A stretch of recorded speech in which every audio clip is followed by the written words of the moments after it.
Upbeat, intriguing music starts and fades slightly. Hello and welcome. Tonight, let's travel back in time, under the vast, star-dusted canopy of colonial America. Imagine a young nation, just a whisper on the lips of history, a place brimming with dreams and possibilities. As the 13 colonies stirred with the spirit of revolution, the founding fathers, thinkers, and dreamers like the brilliant Benjamin Franklin gazed up at those same stars, pondering the future. They were building a country from scratch and every detail mattered, right down to the symbols that would represent its very soul. In the midst of drafting declarations and debating liberties, a fascinating question arose, a question of feathers, flight, and national identity. What creature should represent the United States of America? What bird could possibly capture the essence of this bold new experiment in democracy? This wasn't just about picking a pretty image for a seal. It was about defining the character of a nation for centuries to come. The stage was set for one of the most interesting and surprisingly heated debates in early American history. You might think the choice was obvious, but you'd be mistaken. Before the majestic bald eagle soared into its iconic status, another contender was championed by none other than Benjamin Franklin himself. His choice? A bird he considered far more respectable, a true native of America, and a creature of unimpeachable moral character. He argued passionately for the wild turkey. Yes, the turkey. Before you chuckle, let's hear Franklin out. In a letter to his daughter, he famously criticized the eagle, calling it a bird of bad moral character. He pointed out that the eagle doesn't fish for itself, but instead bullies smaller birds, like the osprey, stealing their hard-won catch. Franklin saw the eagle as lazy, a thief, and a coward, noting it could be easily chased away by the much smaller kingbird. To him, the eagle was a symbol of tyranny and corruption, the very things America was fighting against. It was a feathered monarch, not a citizen of a republic. In contrast, Franklin praised the turkey as a much more respectable bird. He saw it as a true original American, a bird of courage that would not hesitate to defend its territory, even against a human intruder. He admired its resourcefulness and its strong community ties. For Franklin, the turkey embodied the virtues of the common American citizen, hardworking, courageous, and deeply rooted in the land. It was a symbol of self-reliance and democratic spirit, a far cry from the aristocratic eagle. But Franklin's vision of a turkey-adorned nation was not to be. The Continental Congress had other ideas. The debate raged for 6 long years, a testament to how seriously they took this decision.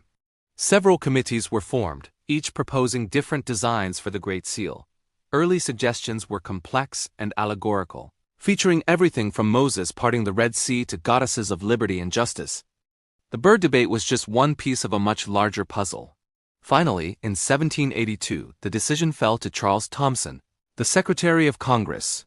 He was tasked with finalizing the design, and he drew inspiration from a sketch provided by a young lawyer and artist named William Barton. Barton's design featured a small white eagle, but Thomson, seeking a more powerful symbol, specified an American bald eagle. He saw the eagle not as a thief, but as a symbol of supreme power and authority.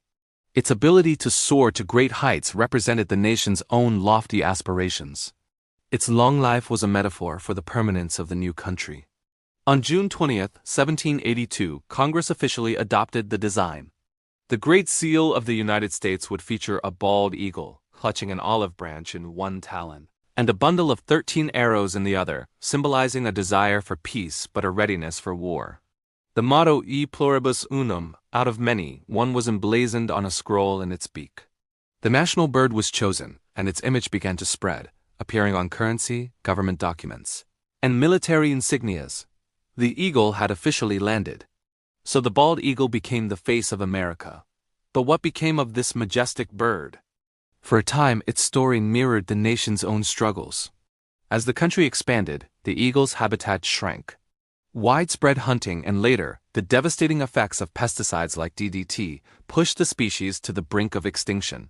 By the mid-20th century, the very symbol of America was disappearing from its skies. It was a tragic irony. The bird chosen for its strength and permanence was proving to be heartbreakingly fragile. But this story has a triumphant second act. The American people, realizing their national symbol was in peril, rallied to save it. The bald eagle was one of the first species protected under the Endangered Species Act of 1973. Decades of dedicated conservation efforts followed. Banning DDT was a critical first step. Scientists and volunteers worked tirelessly, reintroducing eagles to their historic habitats, monitoring nests, and educating the public. It was a monumental undertaking, a national project that united people from all walks of life, and it worked. Slowly but surely, the bald eagle population began to recover. From a low of just a few hundred nesting pairs in the lower 48 states, their numbers climbed. Today, the bald eagle's recovery is one of the greatest conservation success stories in history.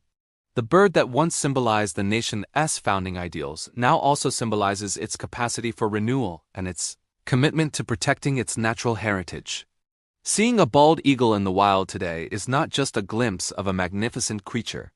It's a testament to a promise kept. So what do you think? Was Franklin right about the turkey, or did Congress make the perfect choice with the eagle? The debate still sparks curiosity today. The eagle represents strength, freedom, and majestic authority, while the turkey embodies community, resourcefulness, and a uniquely American spirit. Perhaps, in a way, both birds capture a piece of the American identity, the soaring ambition and the grounded, hard-working spirit. It's a fascinating chapter in the story of how a nation chooses its heroes, both human and feathered. Thank you so much for joining me on this journey through American history and nature. If you enjoyed this story, please give this video a thumbs up. And don't forget to subscribe and hit that notification bell so you won't miss our next adventure. We'd love to have you with us. Until next time, keep looking up. Welcome back, history lovers. Today, we're peeling back the layers on one of America's most fascinating and, dare I say, funniest founding fathers, Benjamin Franklin. Now, before we get into the great bird debate, the whole turkey versus eagle thing, we need to understand the man behind the myth. Because Franklin wasn't just a stern-faced figure on the $100 bill.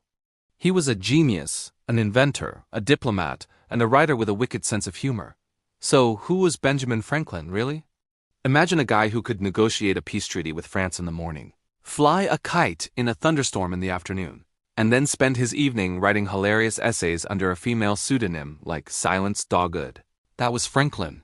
He was this incredible mix of profound seriousness and playful wit. He believed deeply in virtue, hard work, and civic duty, but he never took himself too seriously. This unique blend of logic and levity is crucial. It wasn't just a part of his personality. It was the lens through which he saw the world, and in many ways, it shaped how early Americans saw themselves. Franklin embodied the idea that you could be deeply moral and principled, yet still enjoy life, tell a good joke, and not be afraid to be a little bit mischievous. He wrote things like "Fish and visitors smell in 3 days," which is something your grandpa might say, but it came from one of the most brilliant minds of the 18th century. He published Poor Richard's Almanac, which was filled with practical advice and witty sayings that became part of the American lexicon. Phrases like "a penny saved is a penny earned," or "early to bed and early to rise makes a man healthy, wealthy, and wise." These weren't just catchy phrases. They were simple, accessible nuggets of wisdom that helped define a new American work ethic. But right alongside them, you'd find jokes, satire, and playful observations about human nature. He understood that you could teach people more effectively with a smile than with a scowl. Think about his experiments with electricity. It was groundbreaking science, of course, but there's an inherent sense of almost childlike curiosity to it, isn't there? The idea of going out in a storm with a key and a kite, it's audacious, a little bit crazy, and totally brilliant. That was Franklin's M.O. He approached everything, from science to politics, with this insatiable curiosity and a refusal to be constrained by conventional thinking. He was a master of satire. He once wrote a satirical essay proposing that the British Parliament send convicted felons to America to be rattlesnakes, as a return for the felons Britain was sending to the colonies. It was a sharp, biting critique of British policy.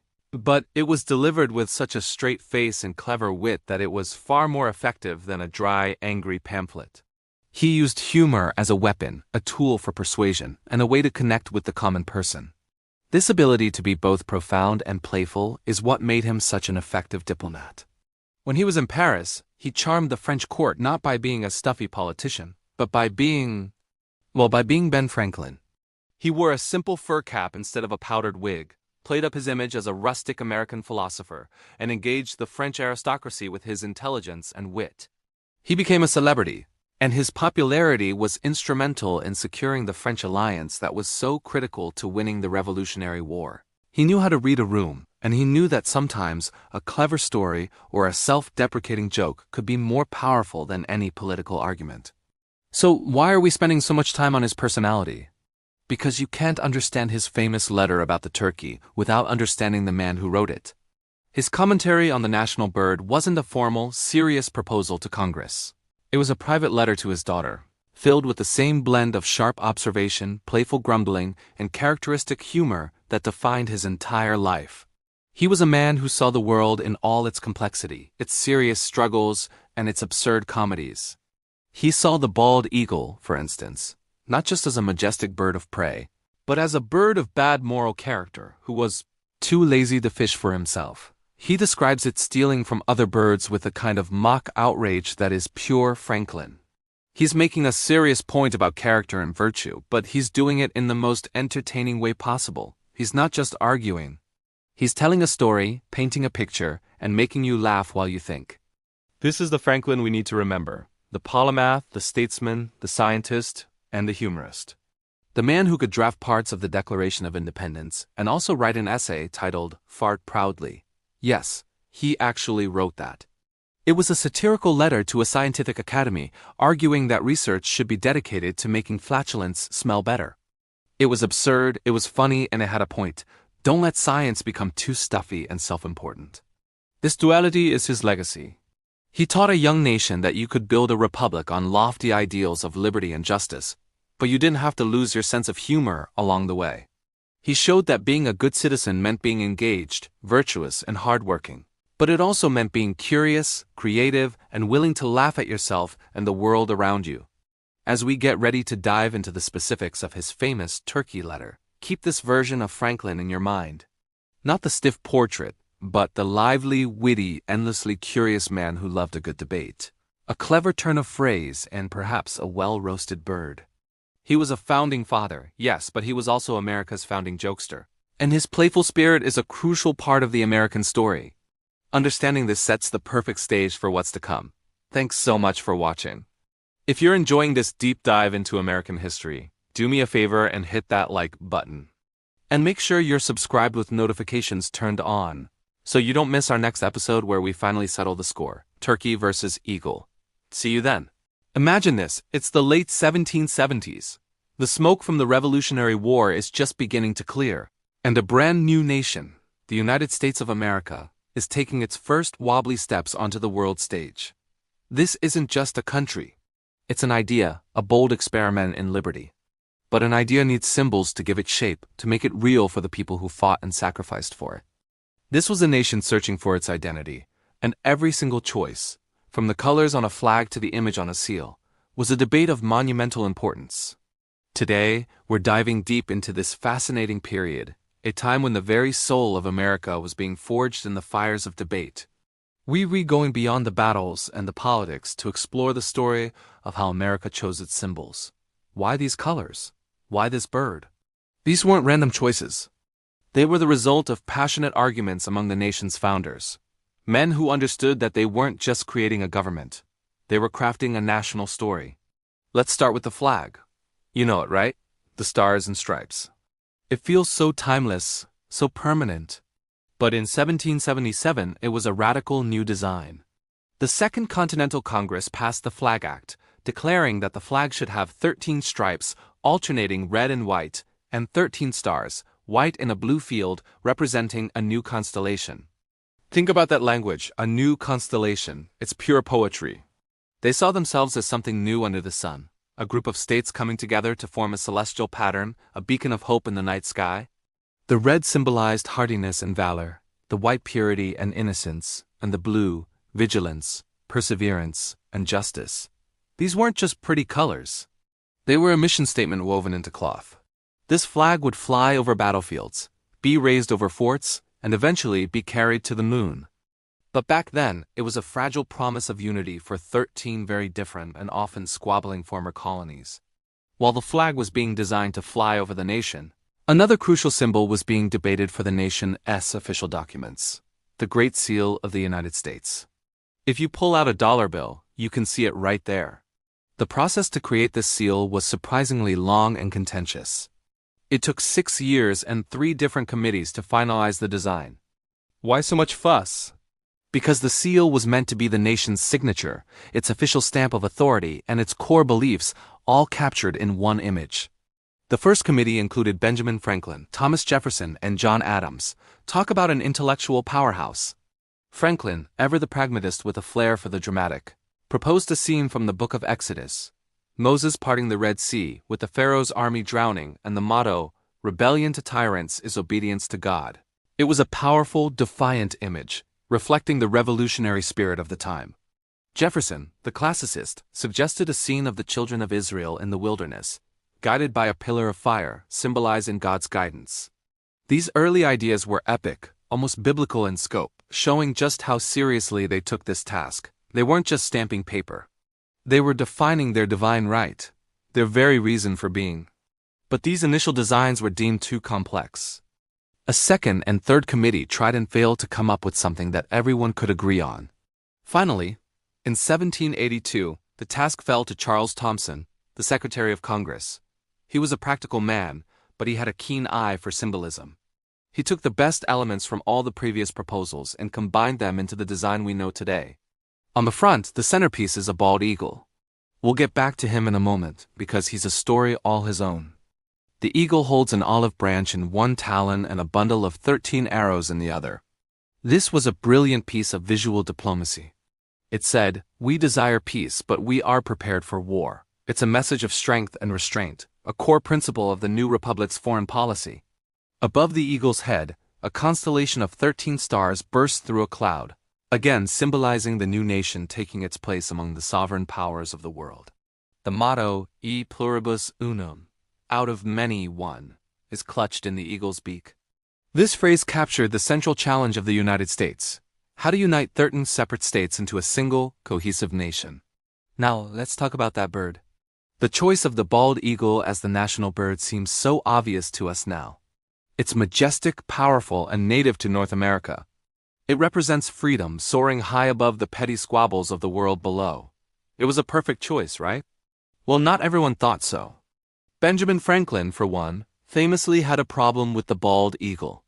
In a letter to his daughter, he wrote that the eagle was a bird of bad moral character. He argued that it was lazy, often stealing fish from other birds rather than catching its own. He saw it as a bully and a coward. Franklin's personal preference? The wild turkey. Yes, you heard that right. The turkey. Franklin argued that the turkey, in contrast to the eagle, was a much more respectable bird. He called it a true original native of America and a bird of courage. He noted that a turkey would not hesitate to attack an intruder that invaded its territory. He saw the turkey as a symbol of American resilience and self-reliance. Can you imagine a turkey on the Great Seal? It might seem comical to us today, but Franklin's argument was completely serious. He was debating the very character of the nation. Was America a powerful, perhaps predatory empire like the eagle? Or was it a plucky, self-sufficient, and courageous nation like the turkey? Ultimately, of course, the eagle won out. Its majestic image and association with the powerful Roman Republic resonated more with the other founders, who wanted to project an image of strength and permanence. But Franklin's dissent is a fantastic reminder that none of these symbols were chosen lightly. They were subjects of intense debate, reflecting different visions for what the United States should become. These symbols, the flag, the seal, the eagle, were more than just branding. They were educational tools. In an era when many people couldn't read, a picture truly was worth 1,000 words. A farmer in rural Massachusetts and a merchant in Charleston might have very different lives, but they could both look at the stars and stripes and feel a sense of shared identity. They could see the Great Seal on a government document and understand its promise of unity and strength. These symbols became the visual language of American patriotism. They were a way of answering the fundamental question that hung over the new nation: what does it mean to be an American? It wasn't about shared ancestry, a single religion, or loyalty to a king anymore. It was about a shared belief in a set of ideals: liberty, unity, and the pursuit of a better future. The flag, with its stars forming a new constellation, and the seal, with its motto, "Out of many, one," were constant, visible reminders of this radical new idea of what a nation could be. So the next time you see an American flag waving or glance at the seal on a dollar bill, take a moment. Remember that these aren't just old, dusty designs. They are the product of a passionate, uncertain, and incredibly hopeful time. They are the artifacts of a nation searching for its soul. A story of how a group of revolutionaries used images to turn an abstract idea called the United States of America into a living, breathing reality for generations to come. Thank you so much for joining me on this journey back in time. If you found this as fascinating as I do, please hit that like button and subscribe for more deep dives into the stories that shaped our world. Let me know in the comments what other historical symbols you're curious about. Until next time, stay curious. Welcome back to our series. Today, we're diving into Chapter 4. The Great Seal Committee is formed. Picture this. It's July 4th, 1776. The ink on the Declaration of Independence is barely dry. The air in Philadelphia is thick with excitement, uncertainty, and the revolutionary spirit. In the very same session where they declared themselves a new nation, the Continental Congress made another crucial decision. They needed a symbol, an emblem that would represent their newfound sovereignty to the entire world. They needed a great seal, and who did they task with this monumental job? None other than a trio of American giants: Benjamin Franklin, John Adams, and Thomas Jefferson. The very same day they signed the Declaration, these three were appointed to the first committee to design the Great Seal of the United States. Think about that for a moment. On the birthday of the nation, while still in the midst of a war for survival, these leaders understood the immense power of symbolism. A seal wasn't just a bureaucratic tool for stamping documents. It was to be the visual manifestation of America's soul, its values, its aspirations. This wasn't just about creating a pretty picture. It was about crafting a narrative. What did this new nation stand for? What ideals did it want to project? Liberty, virtue, and sovereignty were the key words. The committee was charged with creating a device, a visual language that could communicate these complex ideas instantly, whether on a treaty with a foreign power or on official correspondence at home. The committee had a deep appreciation for history, mythology, and classical symbolism. They knew that the symbols they chose would be scrutinized, interpreted, and would echo through the generations. The pressure was on to get it right. They had to create something that was both timeless and uniquely American. Each of these men brought a distinct perspective. Franklin, the wise, practical polymath. Adams, the principled, sometimes prickly lawyer and diplomat. And Jefferson, the Renaissance man with a profound intellectual and artistic sensibility. You can only imagine the conversations they must have had, debating everything from Roman Republican virtues to biblical allegories. Let's first look at Benjamin Franklin's proposal. It was dramatic, deeply rooted in religious narrative, and quintessentially Franklin. For the front of the seal, he envisioned a scene straight from the book of Exodus. He described Moses standing on the shore, extending his hand over the sea, causing the waters to part and overwhelm the Pharaoh. The motto he proposed was "Rebellion to tyrants is obedience to God." This was a powerful, defiant statement. It directly equated King George III with the tyrannical Pharaoh and the American patriots, with the chosen people being led to the promised land. It was a message of divine providence, suggesting that America's fight for independence was not just a political struggle, but a righteous, divinely sanctioned quest. It was bold, it was revolutionary, and it perfectly captured the high stakes of the moment. Franklin's idea framed the American Revolution in epic, biblical terms, a narrative that would have resonated deeply with the populace of the time. Next up was Thomas Jefferson. True to his classical education and Enlightenment ideals, Jefferson also suggested a scene of divine deliverance, but with a slightly different focus. He too looked to the story of Exodus. He pictured the children of Israel in the wilderness, led by a cloud by day and a pillar of fire by night. This was a symbol of guidance, perseverance, and divine protection on a long and arduous journey toward a new home. But Jefferson didn't stop there. He also proposed an idea for the reverse side of the seal.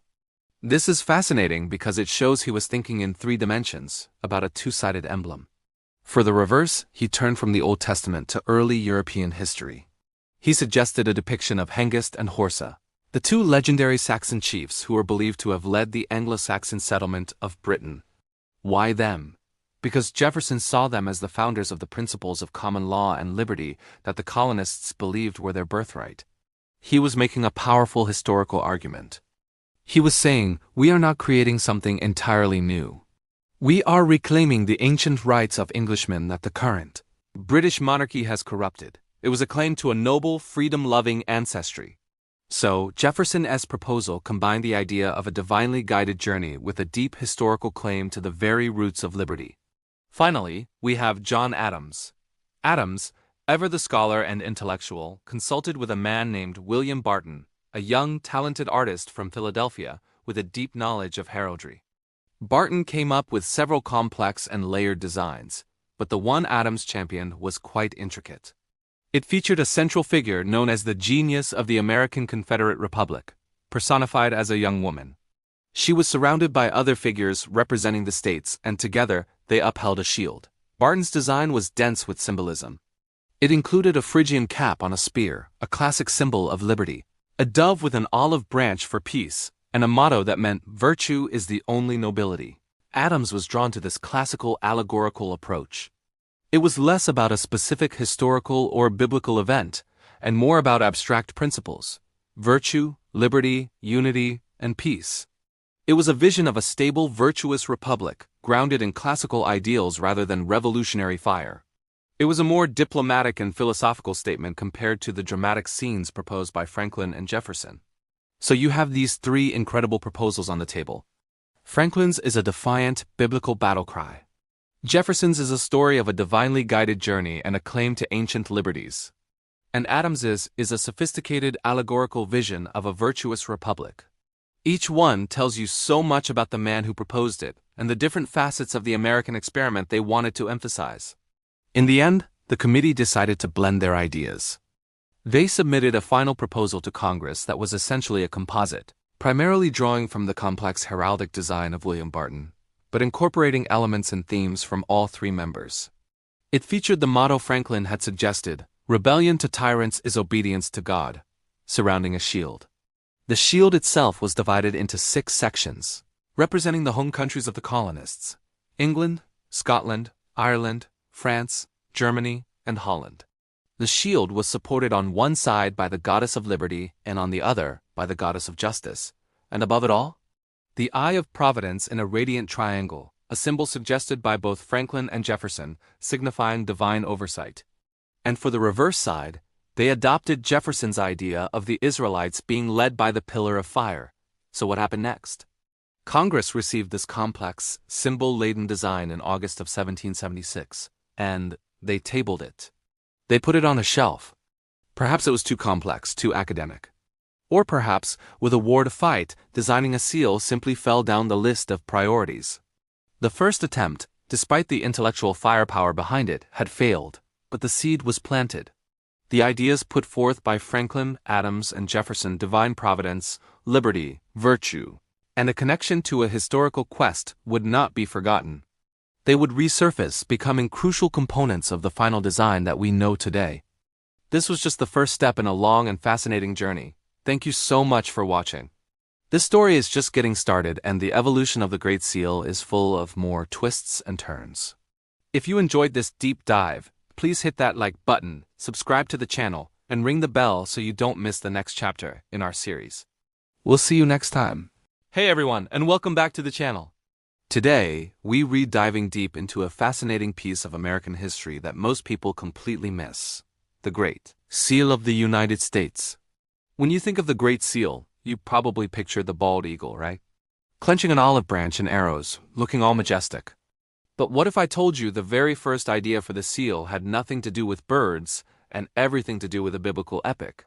Let's rewind the clock to July 4th, 1776. The Declaration of Independence has just been signed. The brand new Continental Congress realizes, hey, we need an official seal. So they form a committee. And who's on this committee?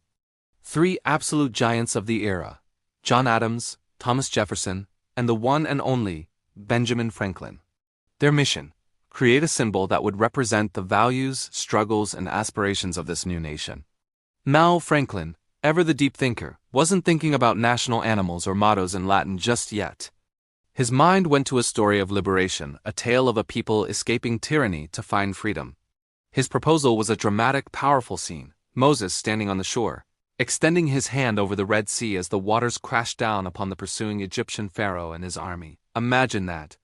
The official seal of the United States depicting the parting of the Red Sea. Franklin even had a motto to go with it. Rebellion to tyrants is obedience to God. It's incredibly bold, right? It frames the American Revolution not just as a political conflict, but as a divinely sanctioned struggle for freedom. It positions America as the new promised land and King George III as the pharaoh. This wasn't just a political statement. It was a moral and spiritual one. Franklin saw the nation's birth as an act of divine deliverance. He believed the American people were escaping the bondage of the British monarchy, just as the Israelites escaped slavery in Egypt. This idea of moral purpose and divine favor was central to his vision. It wasn't about celebrating a creature's strength, but about honoring the principle of liberation from oppression. It was a story of hope, courage, and the belief that a higher power was on the side of the righteous. So, what did the other committee members think? John Adams, in his typical fashion, had a very different, more classical idea. He envisioned a scene from Greek mythology, Hercules at a crossroads, choosing between the easy path of pleasure and the difficult, uphill road of virtue. Adams wanted to symbolize America's choice to pursue a path of honor and hard work, rather than taking the easy way out. Two incredible thinkers. Two completely different symbolic worlds, one biblical, one classical, and then there was Jefferson. He loved Franklin's concept of the Israelites but wanted to add his own spin. He suggested one side of the seal show the Israelites in the wilderness, guided by a cloud by day and a pillar of fire by night.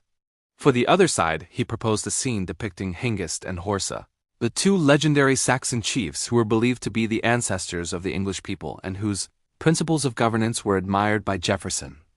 It was a way of connecting America's fight for liberty to ancient Germanic roots. So you have this incredible blend of ideas, Franklin's dramatic biblical escape, Adams's stoic mythological choice, and Jefferson's historical and biblical journey. None of these initial designs, however, were ultimately approved by Congress. The committee submitted their joint report, which was a complex blend of all their ideas, but it was deemed too complicated, too academic.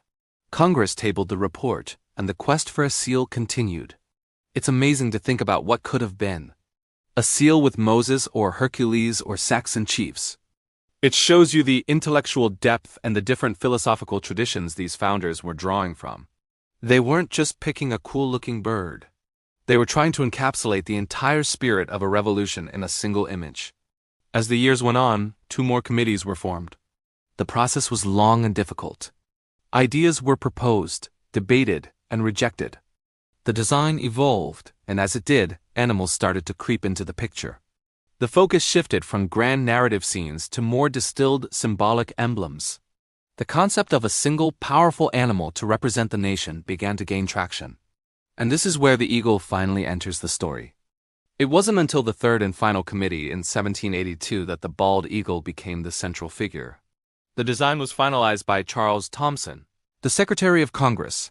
He took elements from all the previous proposals, the olive branch for peace, the arrows for war, the constellation of stars for the new states, and unified them under the powerful wings of the American bald eagle. So, while Franklin's dramatic vision of Moses at the Red Sea never made it to the final seal, his underlying theme of deliverance and moral purpose echoes in the final design. The eagle, looking towards the olive branch, symbolizes a nation that desires peace but is always ready to defend its freedom, the very freedom Franklin so powerfully depicted in his initial proposal. It's a testament to the collaborative and sometimes messy process of nation building. The Great Seal isn't just a logo. It's a layered story, a conversation between some of history's greatest minds. And it all started not with an eagle, but with a rebellion against a pharaoh. What do you think? Would you have preferred Franklin's original idea? Let me know down in the comments. It's such a cool piece of what-if history. Thanks so much for watching, and if you enjoyed this deep dive, make sure to hit that like button and subscribe for more hidden stories from history. We'll see you in the next one. Hello everyone, and welcome back to the channel. Today we're diving deep into a symbol you see almost every day, but might not know the full story behind, the Great Seal of the United States. Specifically, we're talking about its star, the bald eagle. Let's journey back to 1782, a pivotal year for the young American nation.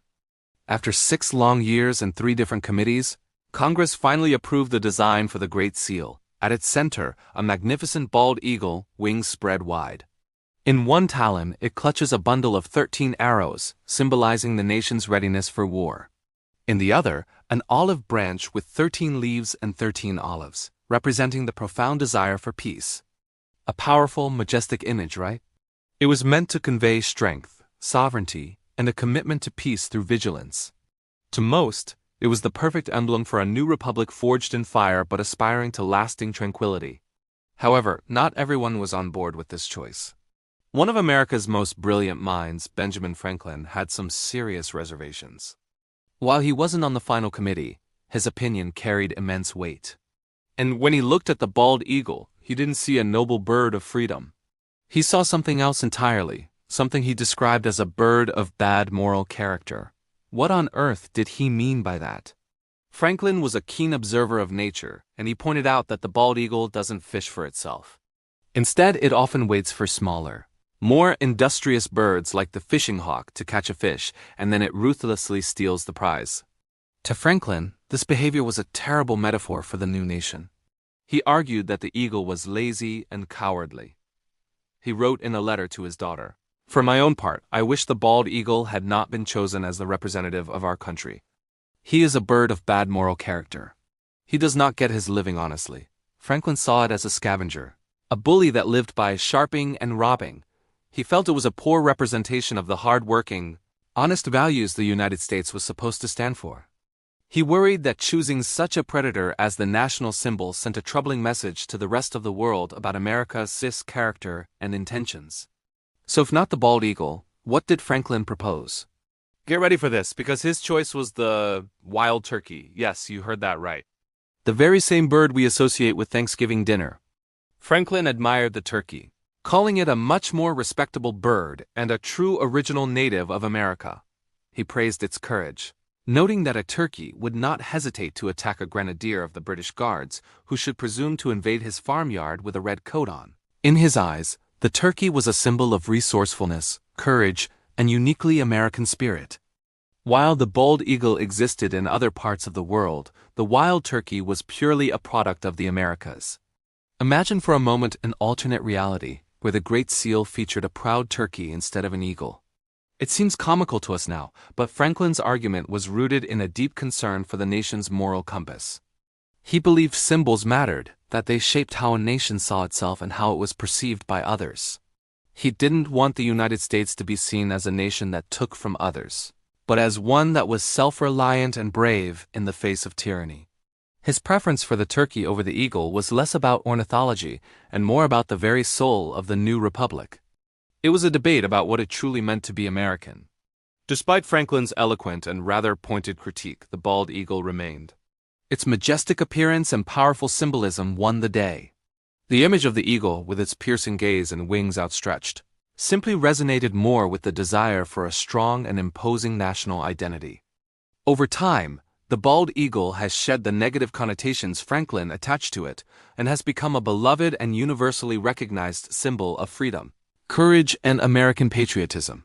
It soars on our currency, stands guard on our government buildings, and inspires a sense of national pride. The story, however, serves as a fascinating reminder that even our most cherished symbols were once subjects of intense debate. It shows that the Founding Fathers were not a monolithic group. They were passionate individuals with different visions for the country. Franklin's descent gives us a richer, more nuanced understanding of the Great Seal. It wasn't just a design. It was a declaration of values. And the choice between the eagle and the turkey was, in a way, a choice between two different ideas of what America should be, a powerful global force or a virtuous, self-sufficient republic. So the next time you see a dollar bill or a presidential podium, take a closer look at that eagle. Remember the fierce debate it sparked and the alternative that might have been. It's a symbol of power, peace, and thanks to Benjamin Franklin, a little bit of controversy. The majestic bird won, but the humble turkey's champion made a point that still echoes today about the importance of character, both for individuals and for nations. It's a piece of history hidden in plain sight. Thank you so much for joining me on this historical deep dive. I hope you found it as fascinating as I do. What do you think? Was Franklin right? Let me know in the comments below. And if you enjoyed this video, please give it a thumbs up, subscribe to the channel, and hit that notification bell so you don't miss our next exploration. Until next time, stay curious. Hello, everyone, and welcome back to our channel. Today, we're diving into a fascinating and perhaps surprising piece of American history. We all know the bald eagle as the majestic symbol of the United States, representing strength, freedom, and courage.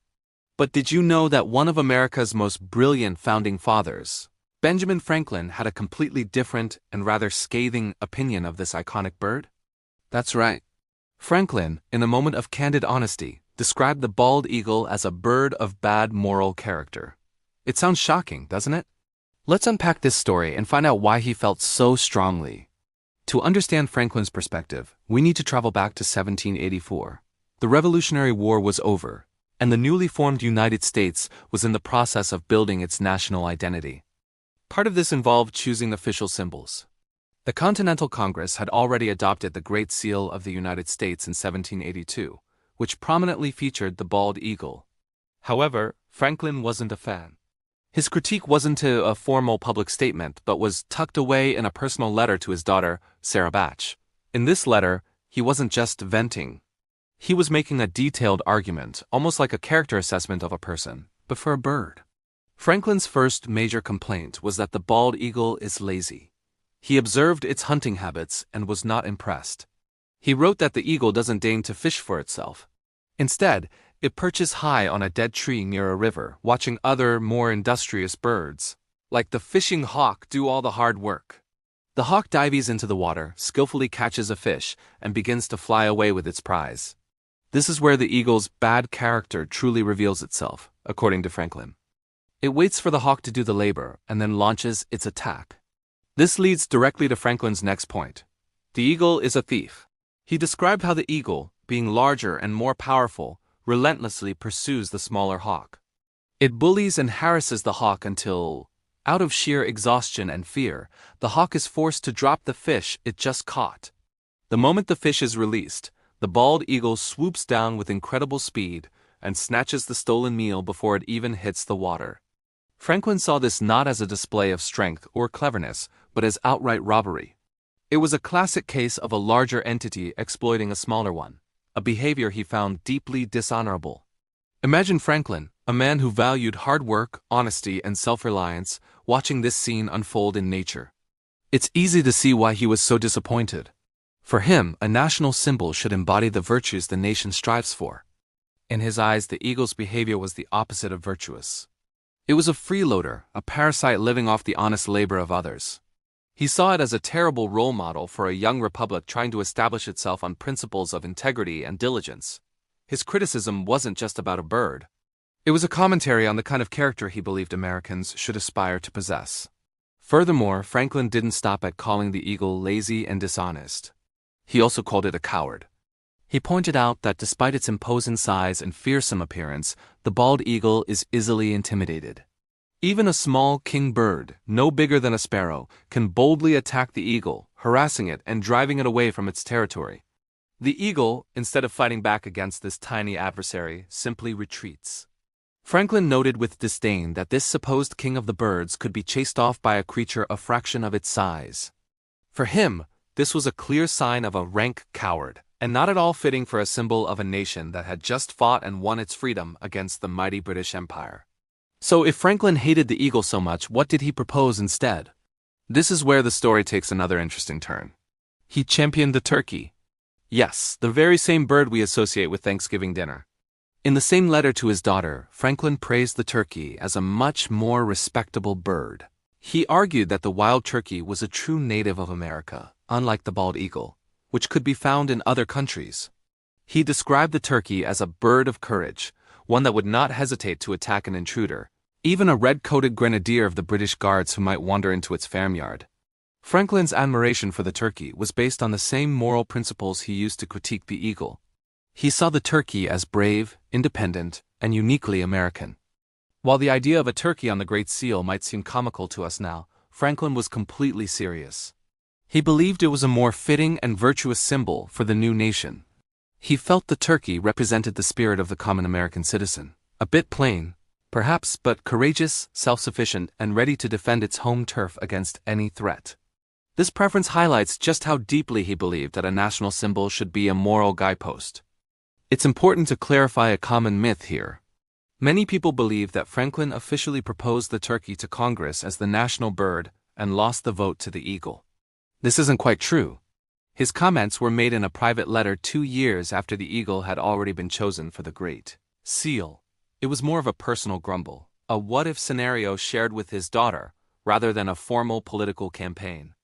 Nevertheless, his passionate critique provides an incredible insight into his values and his vision for America. He wasn't just an inventor and a statesman. He was a keen observer of the world around him, applying his moral philosophy to everything, even the animal kingdom. So what can we take away from this story? It shows us that even our most revered national symbols are not without their critics and their complex histories. Franklin's letter reminds us that the meaning we assign to symbols is a human construction, and different people can see the same thing in vastly different ways. While we see the eagle as a symbol of majestic power and freedom, Franklin saw it as a lazy, thieving bully. He wanted a symbol that reflected the hard-working, courageous, and honest character he hoped would define the American people. His perspective challenges us to think more deeply about the symbols we hold dear. What virtues do they truly represent? Do they align with the values we want to uphold today? While the bald eagle remains our cherished national bird, Franklin's dissenting opinion serves as a fascinating footnote in American history. It reveals the mind of a brilliant man who was constantly thinking about the moral fabric of his new country, right down to the character of its wildlife. He forces us to look beyond the majestic image and consider the substance behind the symbol. And there you have it, the story of why Benjamin Franklin, one of America's greatest minds, had such a low opinion of the bald eagle. It's a testament to his unique way of thinking and his unwavering commitment to virtue. Next time you see a bald eagle, perhaps you'll remember Franklin's words and see it with a new, more critical eye, or maybe you'll just appreciate the turkey a little bit more. Thank you so much for joining me today for this historical deep dive. I hope you found it as fascinating as I did. If you enjoyed this video, please give it a thumbs up and don't forget to subscribe to the channel and hit that notification bell so you won't miss our next exploration into the hidden corners of history. We'd love to hear your thoughts in the comments below. Are you Team Eagle or Team Turkey? Let us know. Thanks for watching and we'll see you in the next video.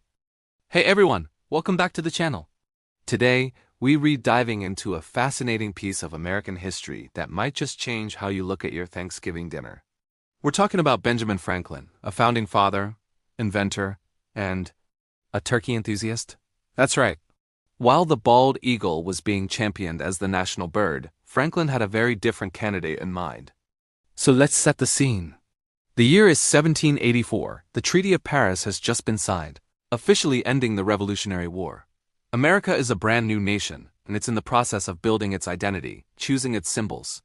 One of the most important symbols is the national bird, which will feature on the Great Seal of the United States. The Continental Congress chose the bald eagle, a majestic, powerful predator. It seemed like a natural fit, right? A symbol of strength and freedom. Well, not everyone agreed. In a letter to his daughter, Sarah, Benjamin Franklin famously expressed his, let's say, displeasure with the choice.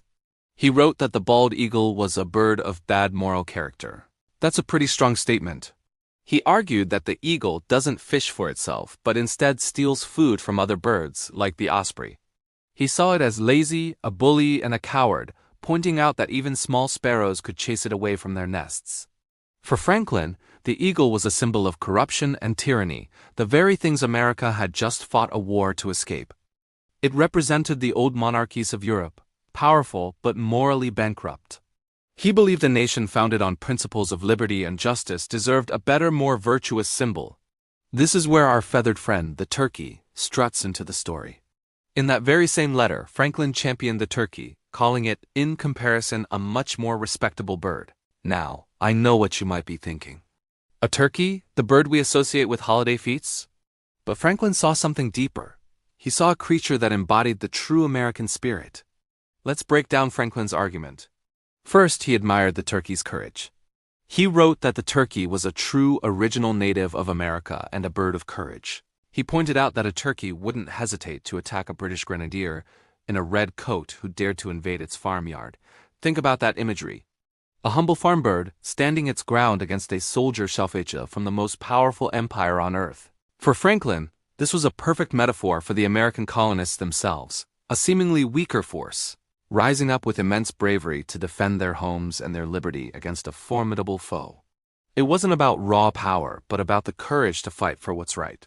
Next, Franklin praised the turkey's honesty and work ethic. Unlike the lazy eagle that steals its meals, the turkey is a forager. It spends its days scratching and pecking, working for its food.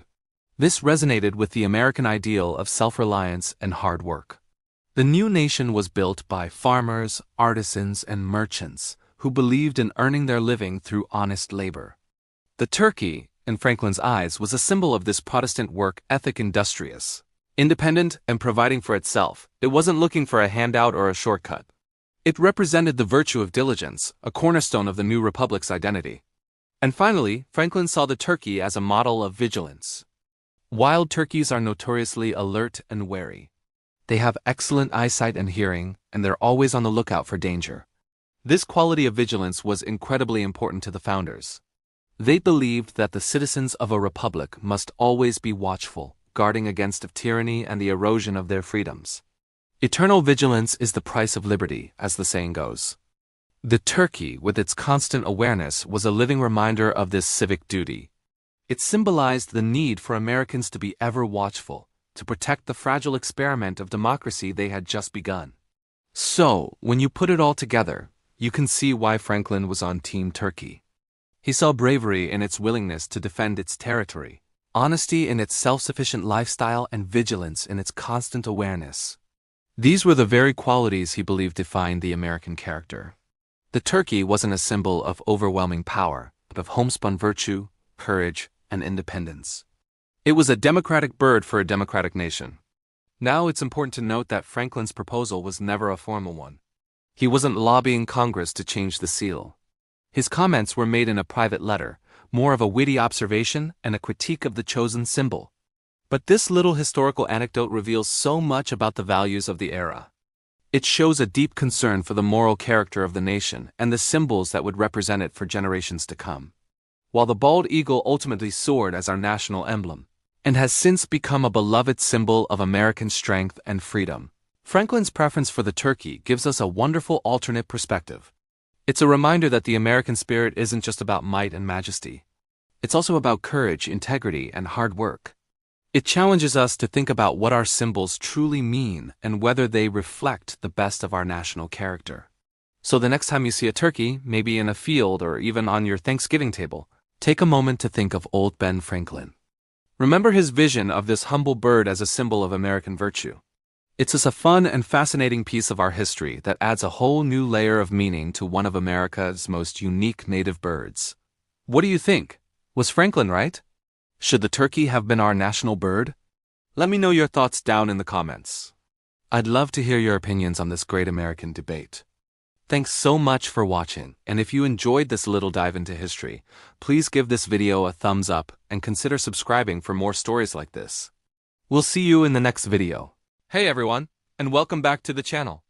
Today, we re-diving into one of the most persistent and charming myths in American history. Benjamin Franklin's supposed campaign to make the wild turkey the national bird instead of the bald eagle. You've probably seen the memes, heard the stories, maybe even argued about it over Thanksgiving dinner. But what if I told you the whole story is a giant misunderstanding? That the truth is far more interesting, personal, and frankly, a lot funnier than the myth? Let's travel back to January 26, 1784. The Revolutionary War is over, the Treaty of Paris has been signed, and America is a brand new nation figuring itself out. Benjamin Franklin is in Passy, France, serving as an ambassador.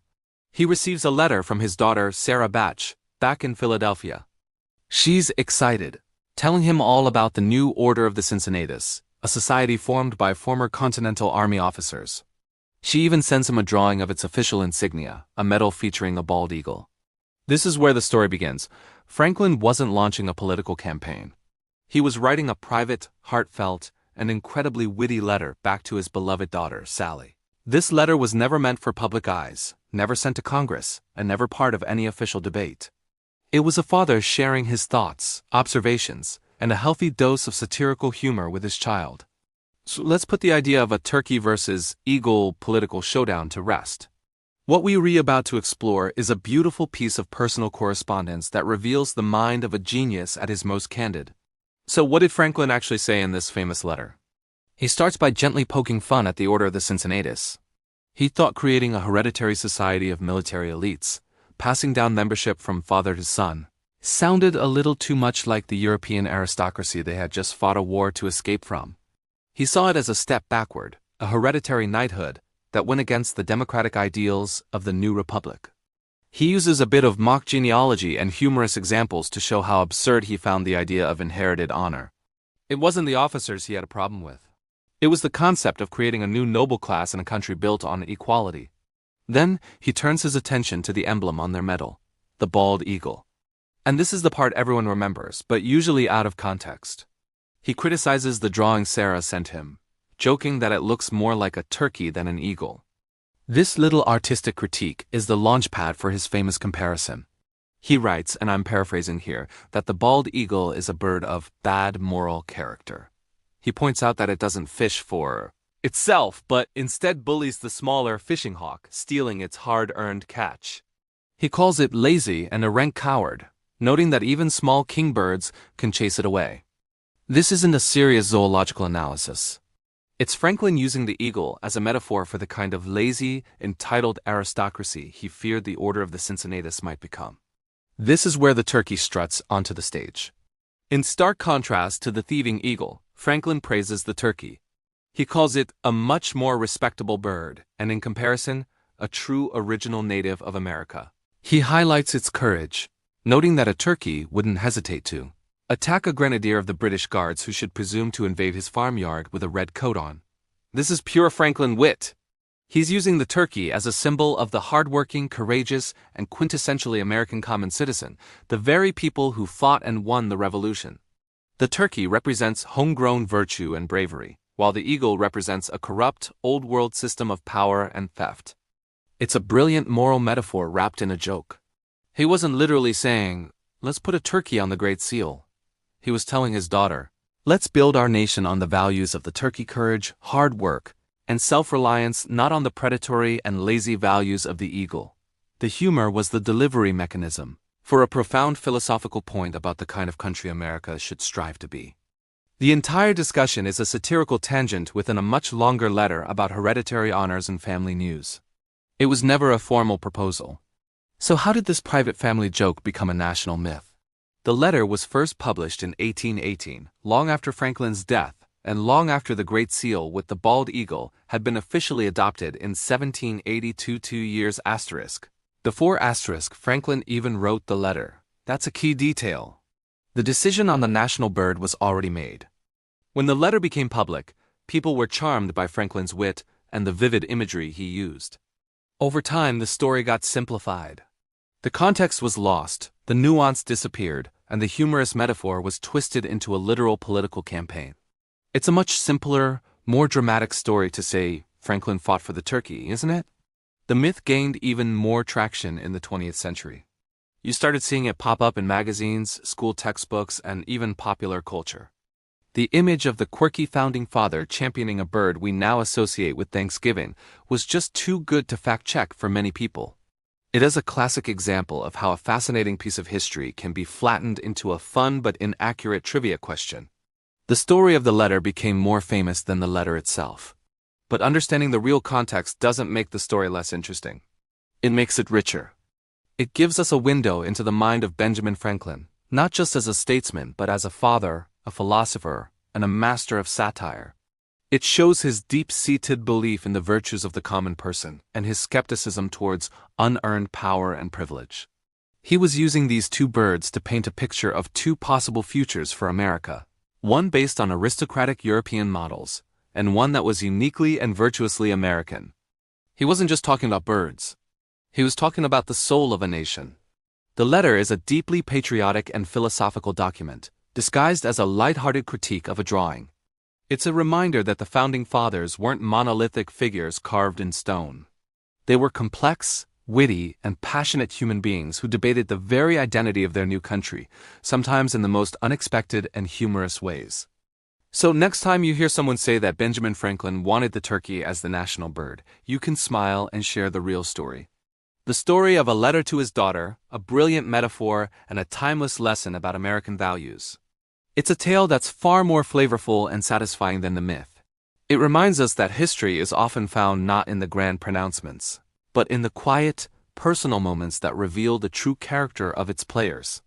Thanks so much for joining me on this historical deep dive. I hope you found it as fascinating as I do.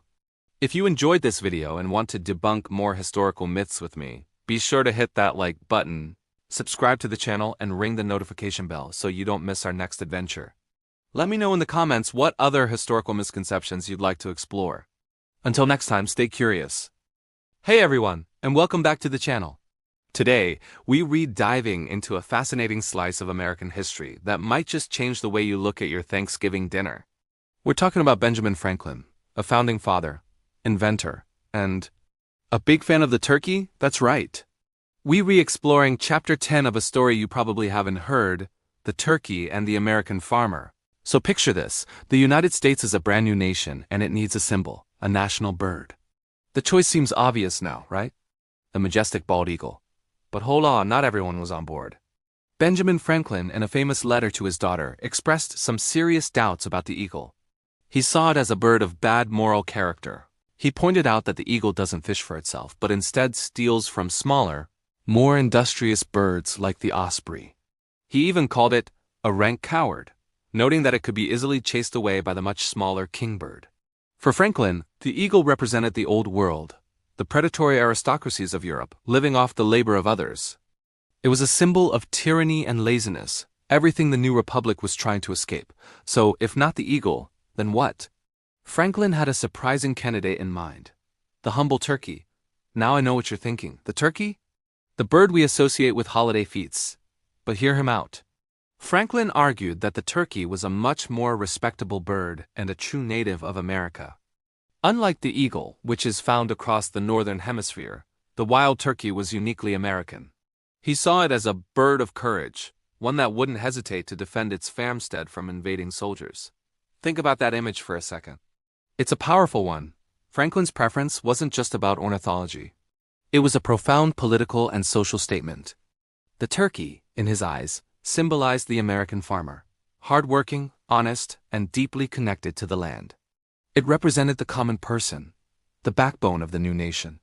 While the eagle was a symbol of powerful nobility, the turkey was a symbol of the virtuous citizen. It stood for self-reliance, community, and the quiet dignity of a person who provides for their family through their own efforts. This wasn't just a bird. It was an emblem of the American dream itself. The turkey was a grassroots symbol, rising from the very soil of the continent. Let's dig deeper into this symbolism. The American farmer of the 18th century was the ideal citizen in the eyes of many founders, including Thomas Jefferson. They were seen as independent, virtuous, and incorruptible, because their livelihood was tied directly to their own labor and the land. They weren't dependent on the whims of a king or the fluctuations of a distant market. They were masters of their own destiny. The turkey, a creature that forages for its own food and fiercely protects its young, was the perfect feathered counterpart to this ideal.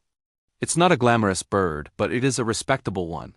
It embodies the principles of a republic built by the people, for the people. Contrast this again with the eagle.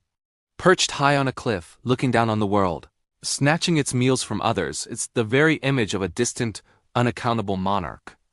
A ruler who takes but does not give. Franklin's critique was a jab at the entire system of European monarchy and aristocracy. He was saying, we are not them. We are something new, something better. Our national symbol should reflect our values, not the values we fought a revolution to overthrow.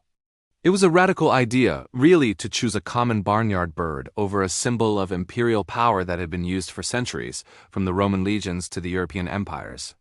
Of course, we all know how the story ends. The bald eagle won out and was officially adopted as the national emblem in 1782. Its majestic appearance and perceived strength ultimately captured the imagination of the Continental Congress more than the turkey's humble virtues. The image of an eagle soaring through the sky was perhaps a more inspiring symbol for a young nation with lofty ambitions. But Franklin's argument never really went away. It remains a fascinating what-if in American history. What if our national bird was the turkey? How would that have shaped our national identity? Would we see ourselves differently? Maybe we'd have a greater appreciation for the quiet, steady work that truly builds a nation, rather than just the dramatic displays of power. Perhaps our national holidays would have a slightly different feel. Imagine seeing turkeys on our currency instead of eagles. It's a fun thought experiment, but it also carries a serious message. Franklin was reminding us to be wary of symbols of power and to cherish the virtues of the common person. He was championing the farmer, the artisan, the citizen, the true foundation of the republic.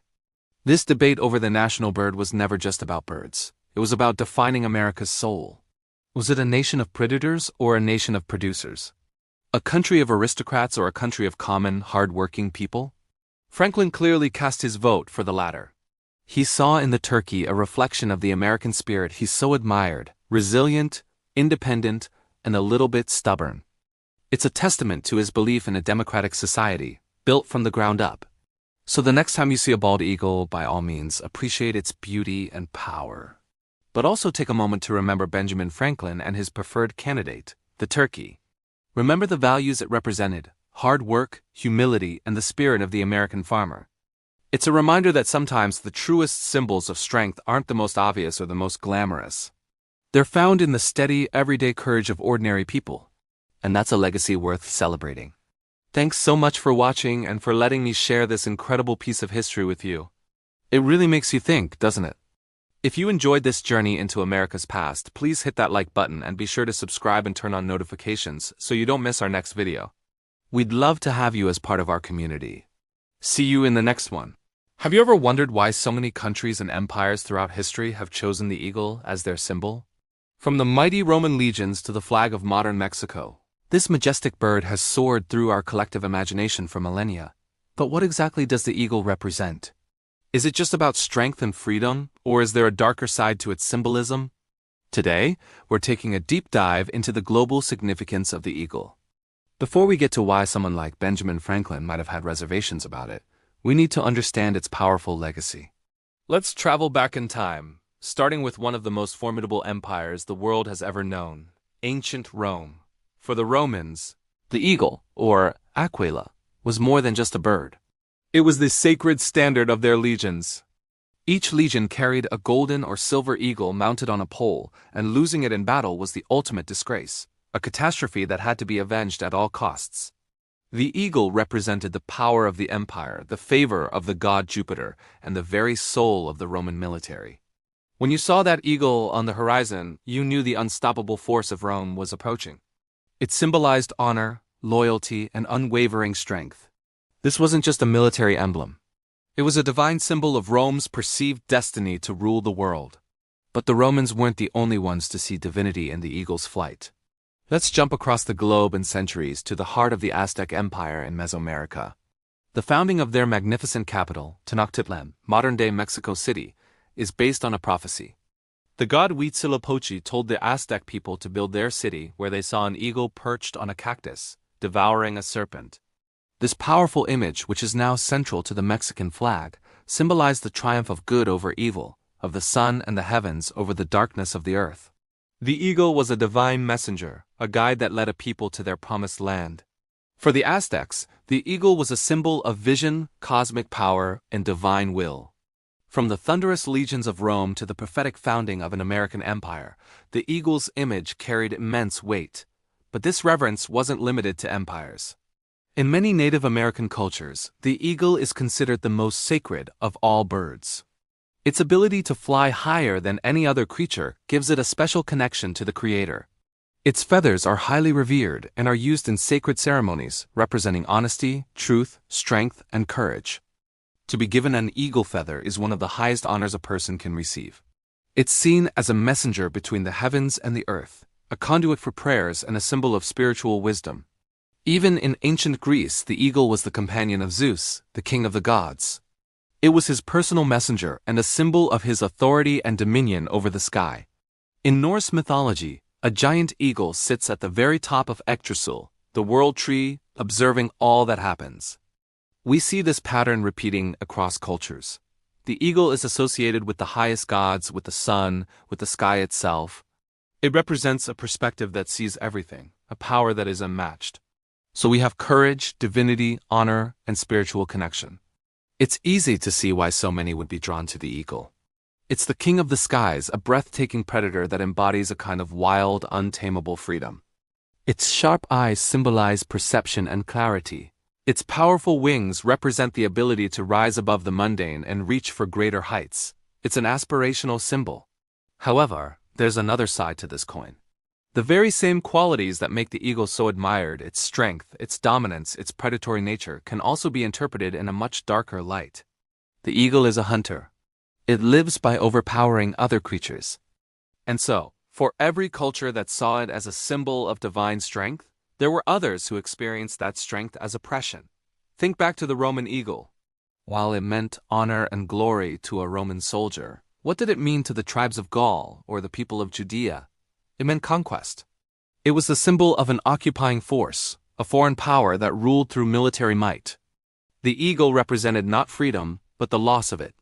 It was the emblem of an empire that subjugated and dominated. This duality is crucial. The eagle's symbolism is a paradox. It stands for both noble power and brutal tyranny. It represents the freedom to soar, but also the power to conquer. It's a symbol of a nation's pride, but it can also be the symbol of imperial ambition and aggression.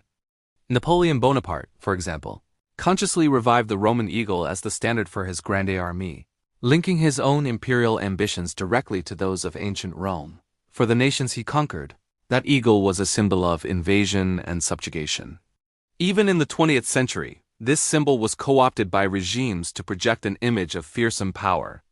The Reichsadler, or imperial eagle, used by Nazi Germany, is a chilling example of how this powerful symbol can be twisted to represent ideologies of dominance and racial superiority. It forever tainted the eagle's image for many, linking it with unimaginable horror and oppression. So, when we consider the eagle, we have to hold these two opposing ideas in our minds at the same time. On one wing, it carries ideals of courage, vision, and spiritual connection.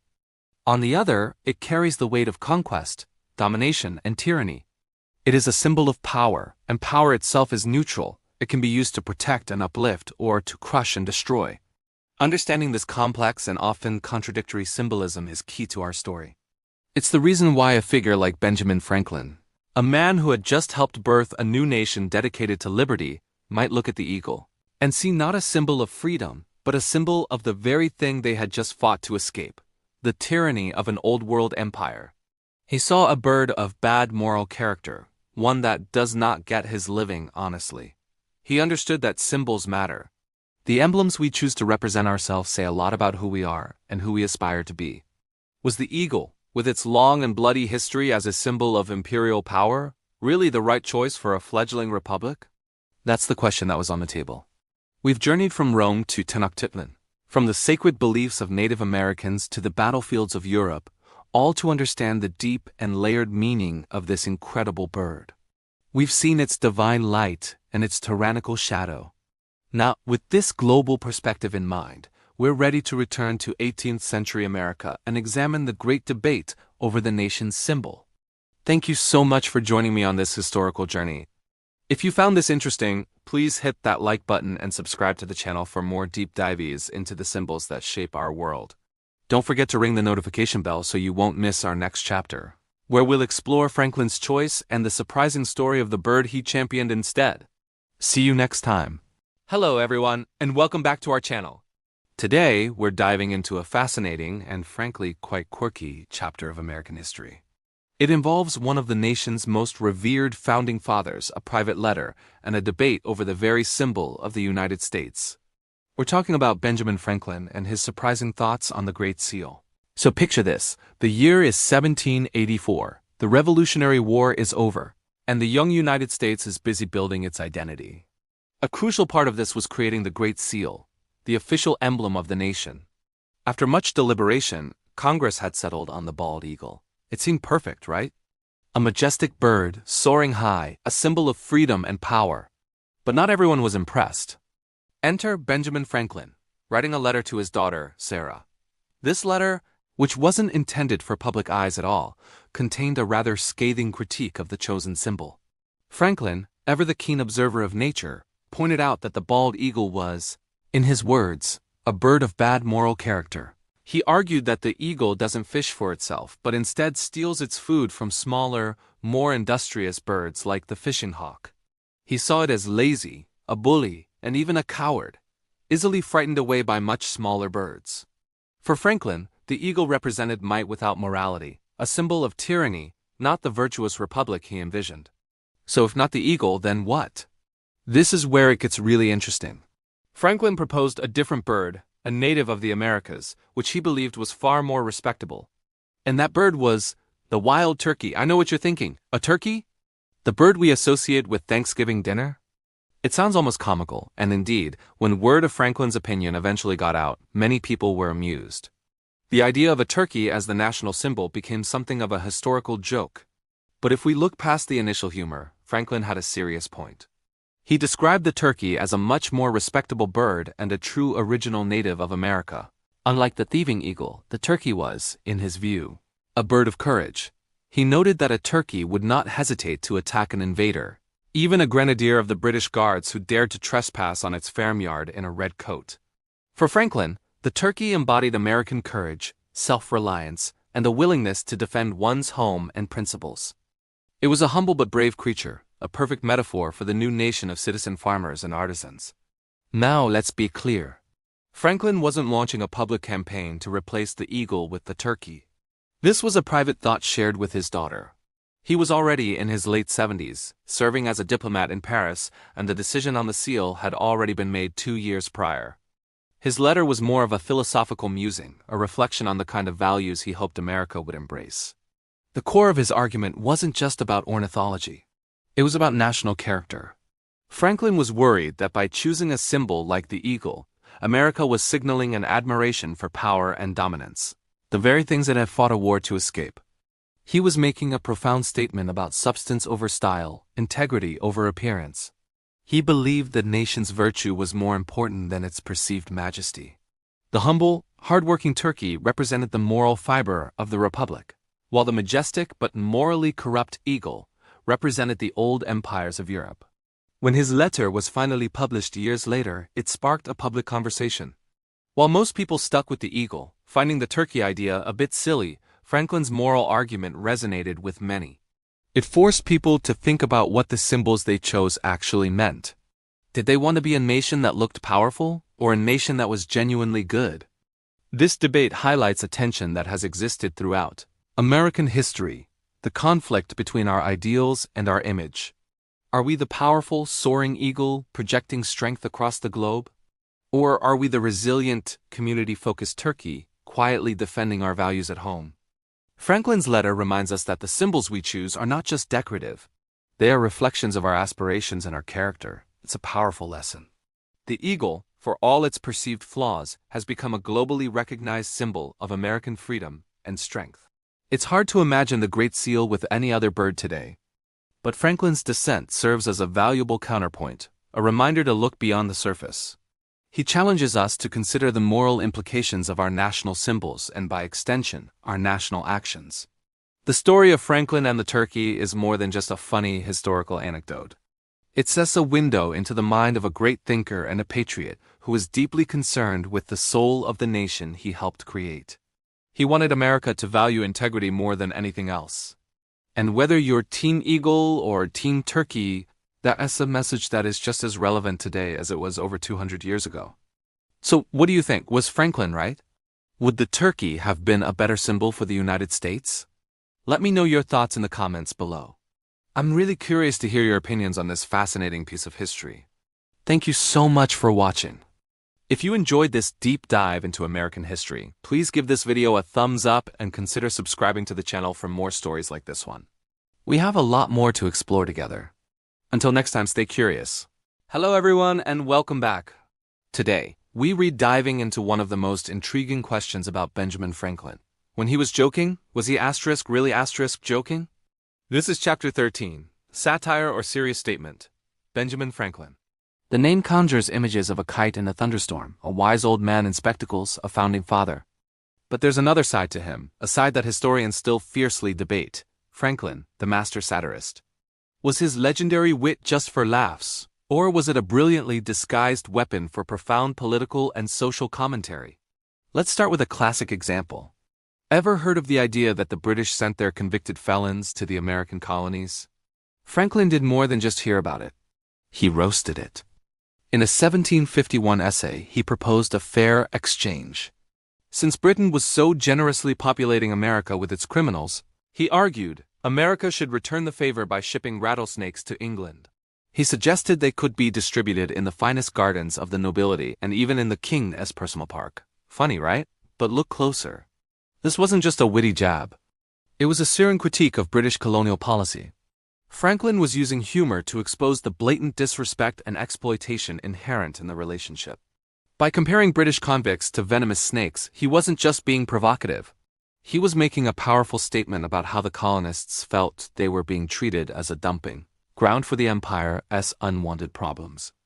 This wasn't just a joke, it was a declaration of dignity. The laughter it provoked was tinged with the bitter taste of truth. This was Franklin's signature move, wrapping a sharp, critical message in a layer of humor so thick that his opponents would laugh along, only realizing later they'd been metaphorically stung. Now, let's turn to one of his most audacious and controversial pieces, an edict by the King of Prussia.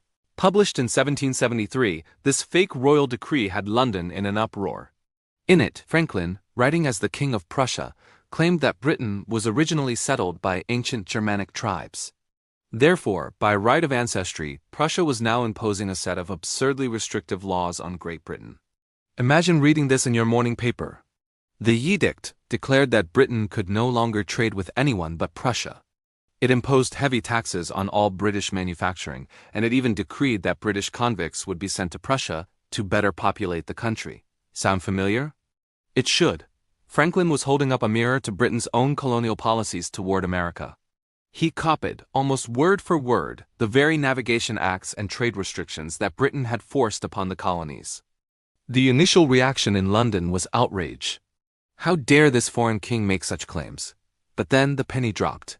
As readers got to the end, they realized it was satire. The outrage turned into a deeply uncomfortable moment of self-reflection.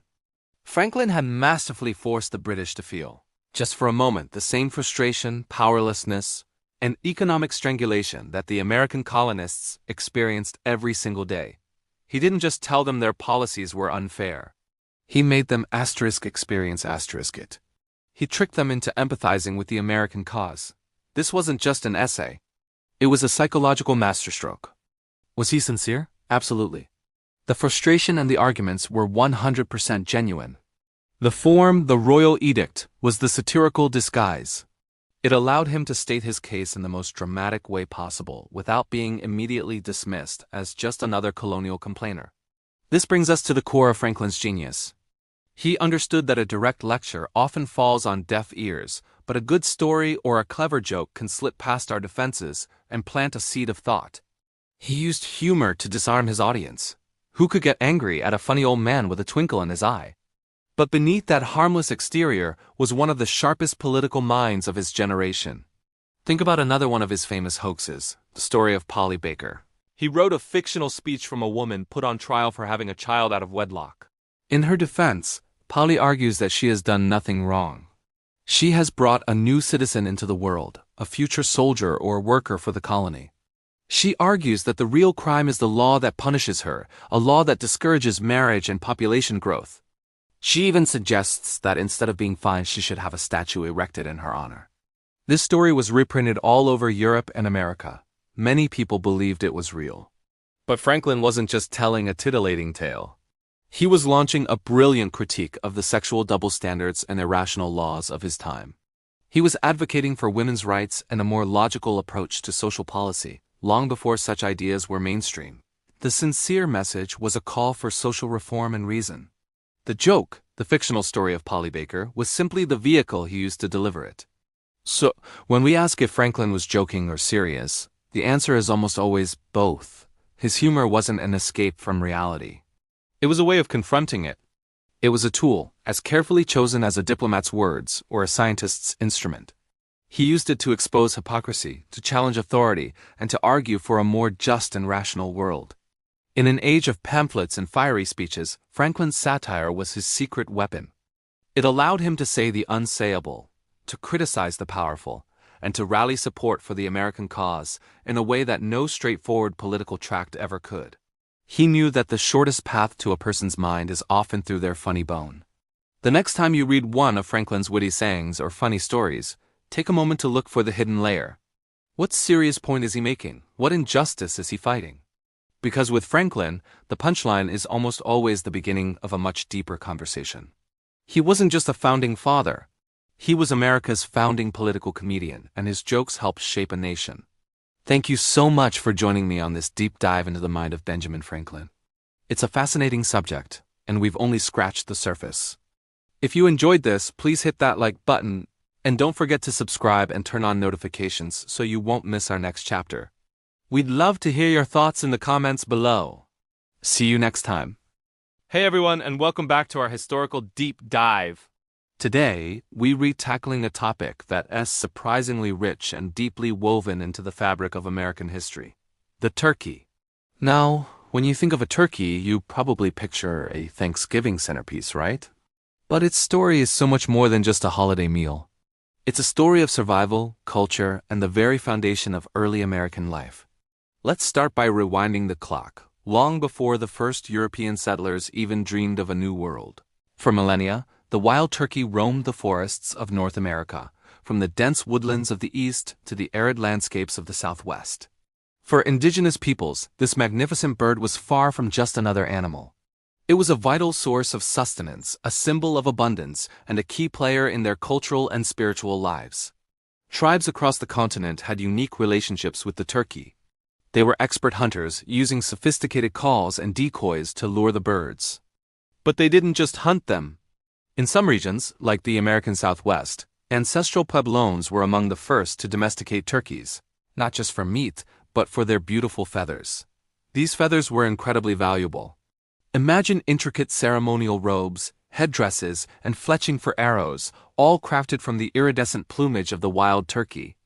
Each feather told a story, representing status, spirituality, and a deep connection to the natural world. Turkey bones were also repurposed, carved into tools like awls for sewing or flutes for music. Absolutely nothing went to waste. This holistic use of the turkey shows a profound respect for the animal, a stark contrast to the often purely commercial view that would develop later. For these first inhabitants, the turkey was a gift from the earth, providing food for the body and inspiration for the soul. Now picture this. European settlers arrive in a land that is completely new and frankly a little intimidating. They're facing harsh winters, unfamiliar terrain, and the constant threat of starvation. What do they find? A land teeming with wildlife, including massive flocks of wild turkeys. For these early colonists, the turkey wasn't a symbol of a future holiday. It was a symbol of survival. It was a readily available, large, and frankly delicious source of protein that could be hunted with relative ease. Letters and journals from the period are filled with mentions of the turkey. William Bradford, the governor of Plymouth Colony, wrote about the great store of wild turkeys that the Pilgrims feasted on. This wasn't some grand planned Thanksgiving feast as we imagine it today. It was a practical meal, a moment of profound relief and gratitude for having made it through another day. The turkey was a literal godsend, a walking pantry that helped sustain these fragile new communities through their most vulnerable years. It was a common sight on the dinner table, not just for special occasions, but as a regular part of the diet. This bird represented the untamed bounty of the New World, a promise that this new life, as difficult as it was possible. As colonies grew and settlements expanded, the relationship with the turkey began to change. It transitioned from being solely a wild, hunted creature to a staple of the early American farm. Farmers quickly realized the value of raising turkeys. They were relatively easy to manage, foraged for much of their own food, and provided a substantial amount of meat, eggs, and of course those useful feathers. The domesticated turkey became a common sight in farmyards alongside chickens and geese. This shift from wild to domestic had a huge impact on the early American economy. Turkeys became a valuable commodity. Drovers would herd massive flocks of turkeys on foot for miles, sometimes hundreds of miles, to sell them in burgeoning city markets like Boston and Philadelphia. Can you imagine seeing a turkey drive of thousands of birds marching down a dusty road? It was a common sight, a testament to the bird's economic importance. This wasn't just about feeding families anymore. It was about commerce. The turkey was now a product, a key part of the agricultural engine that was driving the colony's growth. This domestication also ensured a more stable food supply, reducing the reliance on the uncertainties of hunting. Interestingly, the turkey almost became our national bird. We all know the bald eagle won out, but it had some stiff competition. Benjamin Franklin, one of our most esteemed founding fathers, famously championed the turkey in a letter to his daughter. He argued that the turkey was a much more respectable bird than the bald eagle, which he described as having a bad moral character because it often stole fish from other birds. Franklin admired the turkey as a true original native of America and a bird of courage that wouldn't hesitate to defend its territory. While his proposal was more of a personal preference than a serious political campaign, it speaks volumes about the turkey's status at the time. To even be considered as a national symbol, the turkey had to hold a significant place in the American consciousness. It represented qualities that early Americans admired: self-sufficiency, resilience, and a deep connection to the land. While the eagle ultimately soared to victory as our national emblem, representing power and freedom, the turkey remained the unofficial symbol of American abundance and domestic prosperity. It was the bird of the people, the symbol of the hearth and home. As the 19th century progressed, the wild turkey population faced a catastrophic decline. The same westward expansion and agricultural development that the turkey had helped make possible now threatened its very existence. Deforestation destroyed its natural habitat, and overhunting for commercial markets decimated its numbers. By the early 20th century, the wild turkey was on the brink of extinction in many parts of the country. It was a sad, ironic twist. The bird that had symbolized the endless bounty of America was now a victim of that bounty being overexploited. This crisis, however, sparked some of the nation's first major conservation efforts. Sportsmen, naturalists, and state wildlife agencies realized they were about to lose a crucial part of America's natural heritage. They began to work together, establishing hunting regulations, setting aside protected lands, and launching ambitious reintroduction programs. These efforts were incredibly successful. Biologists developed new techniques to trap and relocate wild turkeys to areas where they had disappeared. It was a long, painstaking process, but it worked. Today, thanks to these conservation pioneers, the wild turkey has made one of the most remarkable comebacks in wildlife history. Flocks once again roam in every state except Alaska, a testament to what can be achieved when people decide to protect the natural world. So the turkey's story comes full circle. It begins as a symbol of wild abundance, becomes a cornerstone of survival and domestic life, faces near extinction, and is finally restored through dedicated conservation. It's a powerful narrative about our complex and ever-evolving relationship with the environment. So the next time you see a turkey, whether it's on your dinner plate or wandering through a field, remember its incredible journey. This bird is more than just a meal. It's a living link to our past. It fed the first peoples, sustained the first colonists, helped build a new nation, and became a symbol of both our capacity for destruction and our power of restoration. The story of the turkey is, in many ways, the story of America itself. Thank you so much for joining me on this historical journey today. If you found this as fascinating as I did, please hit that like button and be sure to subscribe so you don't miss our next chapter. We'd love to hear your thoughts in the comments below. Have you ever seen a wild turkey? Let us know. Until next time, stay curious. Have you ever looked at a dollar bill, a government seal, or a military patch and wondered why the bald eagle is everywhere? It's a powerful symbol of the United States, representing strength, freedom, and majesty. But what if I told you that one of America's most famous founding fathers, Benjamin Franklin, absolutely detested this choice? He actually thought the bald eagle was a bird of bad moral character. That's right, Franklin wanted the national bird to be the wild turkey. So how, despite such a high-profile protest, did this magnificent raptor soar to become the ultimate emblem of a nation? Today, we're diving deep into the fascinating story of how the bald eagle conquered American art, politics, and the very identity of the Republic. Let's rewind to the late 18th century. A brand new nation, the United States of America, had just won its independence. Now it needed symbols. Every great nation has them. Think of the British lion or the French rooster. The U.S. needed an image that screamed strength, independence, and a bright future. The Second Continental Congress formed a committee in 1776 tasking Thomas Jefferson, John Adams, and Benjamin Franklin with designing a great seal. This was a huge deal. The seal would be the official signature of the new government, used on treaties, laws, and official documents. It had to be perfect. Their initial ideas were interesting. They proposed complex scenes from mythology and the Bible, like the Israelites crossing the Red Sea, but these designs were deemed too complicated and were rejected. Over the next 6 years, 2 more committees tried and failed. The pressure was on. The nation was operating without its official stamp of authority.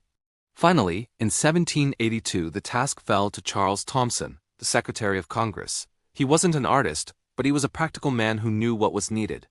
He took the best elements from the previous designs and made one crucial addition. At the center of it all, he placed a proudly defiant American bald eagle. On June 20, 1782, Congress approved Thomson's design. And just like that, the bald eagle was officially the centerpiece of the Great Seal of the United States. In the design, the eagle clutches an olive branch in one talon, symbolizing peace, and a bundle of 13 arrows in the other, representing the power of war and the original 13 states. In its beak, it holds a scroll with the motto E pluribus unum, out of many. 1. It was a masterpiece of political symbolism. The eagle wasn't just a bird, it was a statement. It told the world that this new nation desired peace but was fully prepared to defend its hard-won liberty. This is where Benjamin Franklin's famous protest comes in.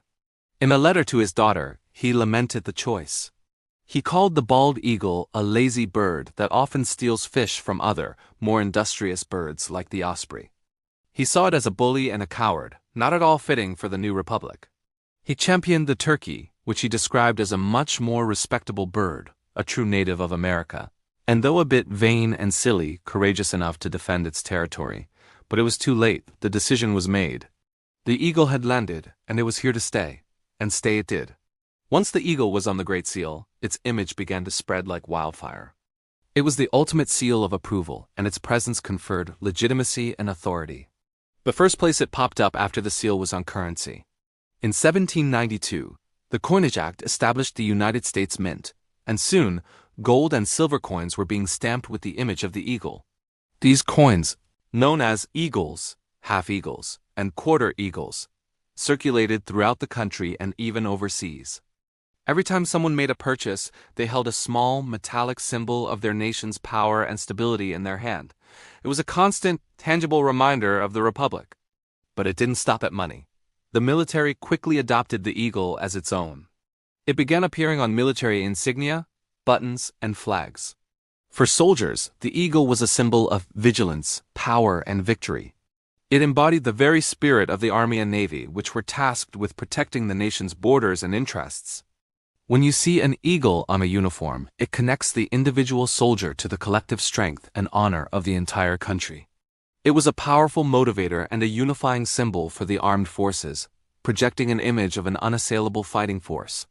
The eagle's rise wasn't just confined to official government use. It soared into the popular culture and artistic expression of the era. Artists, architects, and craftsmen began incorporating the eagle into everything. You could find it carved into the furniture of wealthy merchants, woven into textiles, and painted on everything from tavern signs to porcelain dishes. It became a key element in the new federal style of architecture, appearing over doorways and on mantelpieces. The eagle was no longer just a government symbol. It was becoming a folk hero, a piece of Americana that everyone could connect with. Why was it so popular? Because it perfectly captured the spirit of the age. The young United States was ambitious and proud. It saw itself as a rising power, a new Rome, destined for greatness. The Roman Empire had used the eagle, or aquila, as the standard for its legions. By adopting the eagle, America was subconsciously, and sometimes very consciously, linking itself to that legacy of power, law, and empire. The bald eagle, a species unique to North America, gave this classical symbol a distinctly American twist. It was a way of saying, we respect the old traditions of power, but we are something new, something uniquely American. Politicians were quick to harness the eagle's symbolic power. In speeches and political cartoons, the eagle was used to represent the nation itself. It could be shown as aggressive and warlike, with its talons bared, when depicting foreign policy disputes. Or it could be shown as a protective, nurturing figure, sheltering its young. representing the government's duty to its citizens. The eagle's versatility as a symbol made it an incredibly effective tool for communicating complex political ideas to a broad audience. It could be anything the nation needed it to be: a warrior, a guardian, a beacon of liberty. Throughout the 19th and 20th centuries, the eagle's image continued to evolve, but its core meaning remained. It was there during the Civil War, representing the Union. It was on posters during World War I and II, urging citizens to buy war bonds and support the troops. It flew to the moon with the Apollo 11 astronauts, the mission's insignia featuring an eagle landing on the lunar surface. From the highest levels of government to the most common household items, the bald eagle had become inseparable from the vision of strength, freedom, and destiny that the United States wanted to project to itself and to the world. So, while Ben Franklin may have preferred a turkey, history had other plans. The bald eagle, a magnificent predator native to this continent, rose to become more than just a bird. It became the living, breathing embodiment of a nation's ideals and aspirations. Its image on coins, flags, and seals is a constant reminder of the journey from a fledgling republic to a global superpower. It's a story of how a symbol, once chosen, can take on a life of its own, shaping the identity of a nation for centuries. Thank you so much for joining me on this historical journey. If you found this story as fascinating as I do, please hit that like button and subscribe for more deep dives into the symbols and stories that shape our world. Don't forget to ring the notification bell so you won't miss our next video. See you next time. Hey everyone, and welcome back to the channel. Look at this majestic creature. The bald eagle. We see it everywhere on our money, on government buildings, on our passports. It's the ultimate symbol of American strength and freedom. But have you ever stopped to wonder why asterisk? How did this specific bird, out of all the animals in North America, become the face of a nation? It's a story that's far more dramatic and contested than you might think, filled with passionate debates, famous founding fathers, and a brush with extinction that almost wiped it from our skies forever. So today, let's journey back to the very beginning of the United States and uncover the fascinating story of how the bald eagle soared to become a national icon. It all starts in the late 18th century, right after the Revolutionary War. The brand new United States needed a symbol, an official seal to represent its sovereignty and ideals. This was a huge deal. They weren't just picking a logo. They were choosing an image that would define their new republic to the world. So, in 1782, the Continental Congress formed a committee to design the Great Seal of the United States. And let me tell you, it wasn't easy. The first two committees failed to come up with a design that everyone could agree on. It took 6 years and 3 different committees to finally get it right. The man who ultimately brought it all together was Charles Thomson, the Secretary of Congress. He took the best ideas from the previous designs and made some crucial changes. For the centerpiece, he chose the American bald eagle. Why? Because the eagle was a symbol of supreme power and authority dating all the way back to the Roman Empire. The Romans used the eagle on their standards, and many European nations had adopted it as well. For the young United States, choosing the bald eagle was a bold statement. It declared that this new country was a power to be reckoned with, an empire of its own, independent, and in control of its own destiny. The eagle on the seal holds an olive branch in one talon, symbolizing a desire for peace, and a bundle of 13 arrows in the other, representing the strength and readiness for war of the 13 original states. It was the perfect message, a nation that desires peace but is always prepared to defend its liberty. On June 20, 1782, Congress officially adopted the design, and the bald eagle became the national emblem of the United States. Now, you might have heard a famous story about Benjamin Franklin wanting the wild turkey to be the national bird instead. It's a great story, but it's mostly a myth. Franklin never officially proposed the turkey. The legend comes from a letter he wrote to his daughter where he criticized the design of the seal and the choice of the bald eagle. He joked that the eagle looked more like a turkey, and then went on to say the eagle was a bird of bad moral character because it was lazy and would steal fish from other birds. In contrast, he praised the turkey as a much more respectable bird and a true original native of America. He called it courageous, pointing out that it would unhesitate to attack a British grenadier who dared to invade its farmyard. While his comments were mostly in jest and part of a private letter, it shows that not everyone was immediately on board with the eagle. But despite Franklin's private grumblings, the decision was made. The eagle was here to stay. For the next century and a half, the bald eagle's image as a national symbol grew stronger. It appeared on coins in patriotic art and became ingrained in the American identity. But as the nation expanded, the real-life fate of the eagle took a dark turn. During the 19th and early 20th centuries, bald eagles were seen as pests. They were blamed for preying on livestock like chickens and lambs, even though such attacks were actually quite rare. A widespread belief, which was false, was that eagles would even snatch small children. This led to them being hunted relentlessly. Bounties were placed on them in some areas, and thousands were shot. At the same time, their habitat was shrinking due to logging and development, and their primary food sources, like fish, were becoming contaminated by pollution. The situation went from bad to worse in the mid-20th century with the widespread use of a new pesticide, DDT. This chemical was sprayed everywhere to control mosquitoes and other insects. It washed into rivers and lakes, where it was absorbed by small fish. These fish were then eaten by bigger fish, and those fish were eaten by eagles. With each step up the food chain, the concentration of DDT became stronger. The chemical didn't kill the adult eagles outright, but it interfered with their ability to produce strong eggshells. When the eagles laid their eggs, the shells were so thin and brittle that they would crack and break during incubation. Entire generations were lost. By the 1960s, the bald eagle, our proud national symbol, was on the brink of extinction in the lower 48 states. Fewer than 500 nesting pairs remained. The shocking decline of the bald eagle served as a massive wake-up call for the American public and the government. How could the nation let its own symbol disappear? This crisis helped fuel the modern environmental movement. People began to realize the devastating impact human activity could have on the natural world. In 1940, Congress had passed the Bald Eagle Protection Act, making it illegal to kill or possess the birds, but it wasn't enough. The real turning point came in 1972 with the ban of DDT. This was a landmark decision that showed a major shift in thinking. A year later, the bald eagle was one of the first species to be protected under the new Endangered Species Act of 1973. With these legal protections in place, an incredible national recovery effort began. Conservationists, scientists, and volunteers worked tirelessly. They protected nesting sites, rehabilitated injured birds, and reintroduced eagles to areas where they had vanished. It was a long, slow, and expensive process, but it worked. The eagle population began to rebound.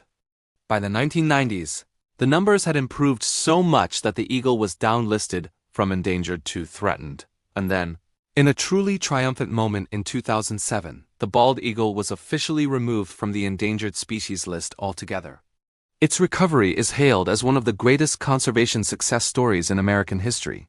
So when you see a bald eagle today, whether it's soaring in the wild or printed on a dollar bill, remember the incredible journey it represents.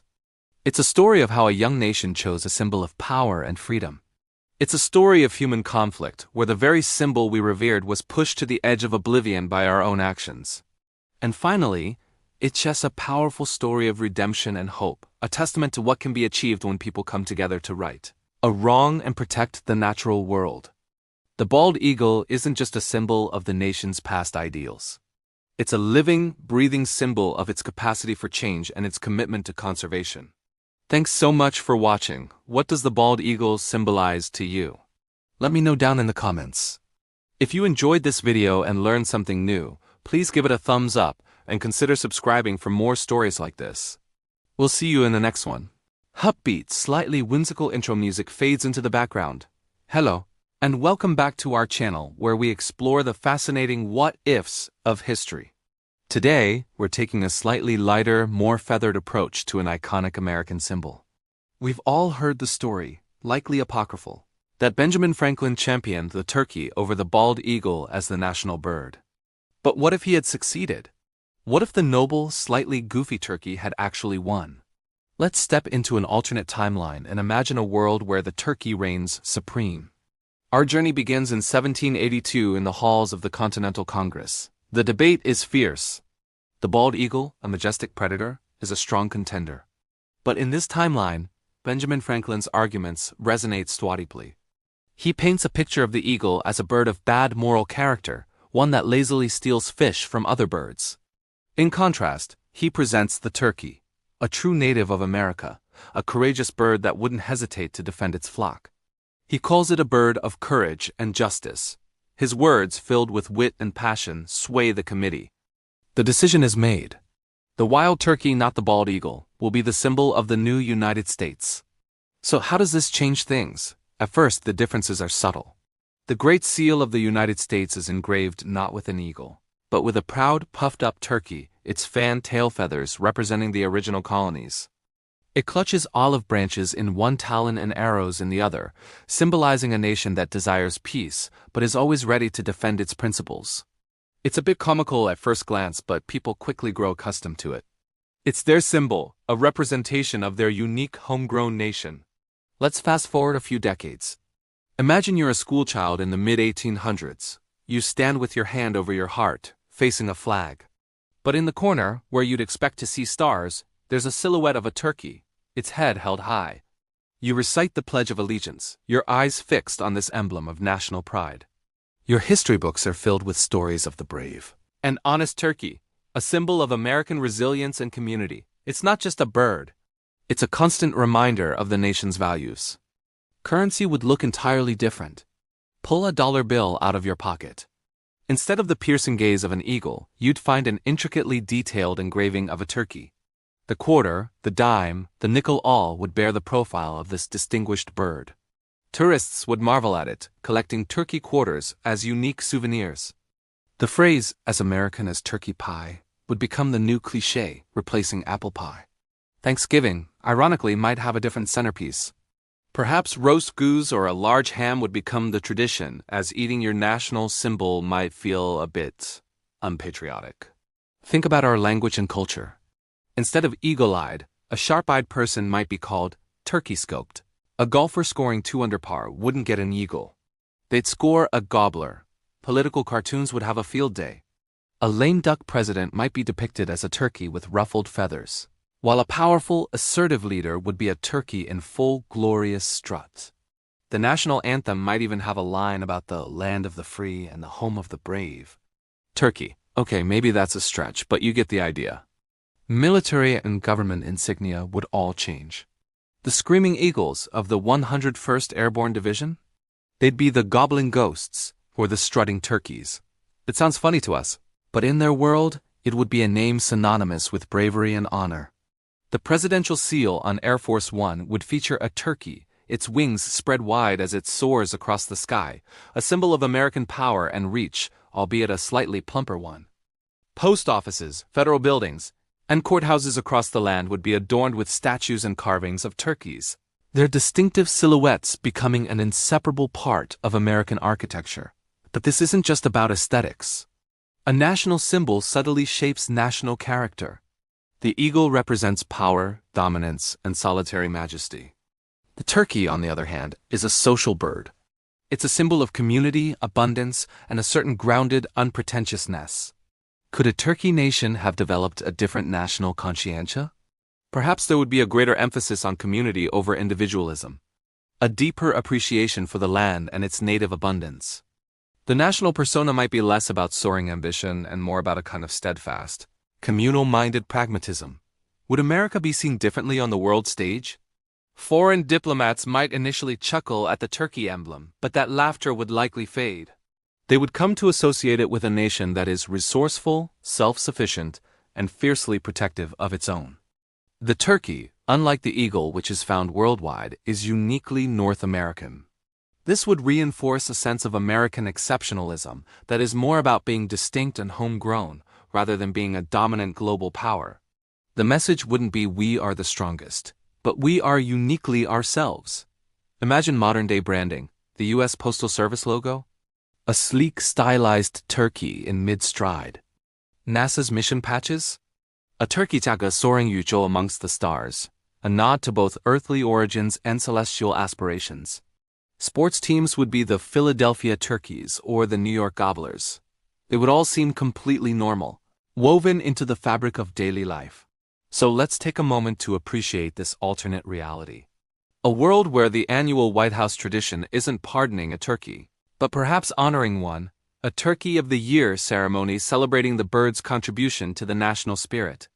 A world where Benjamin Franklin's vision of a humble yet courageous national symbol came to pass. It's a fun, peaceful what-if that reminds us how a single, seemingly small decision can ripple outwards, painting our world in entirely different colors, or in this case, different feathers. It's a reminder that identity is shaped by the symbols we choose. And perhaps a bit of humility and a good-natured gobble are just as noble as a majestic scream. Thanks for joining us on this imaginative journey. What do you think life would be like if the turkey had won? Let us know in the comments below. And if you enjoyed this flight of fancy, don't forget to like, subscribe, and hit that notification bell for more explorations into the fascinating world of what if. Until next time, stay curious. Hey everyone, and welcome back to the channel.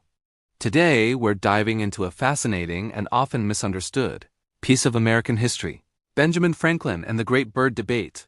You've probably heard the myth that Franklin wanted the turkey to be the national bird instead of the bald eagle. It's a fun story, but the truth is much deeper and reveals a lot about the kind of nation Franklin hoped America would become.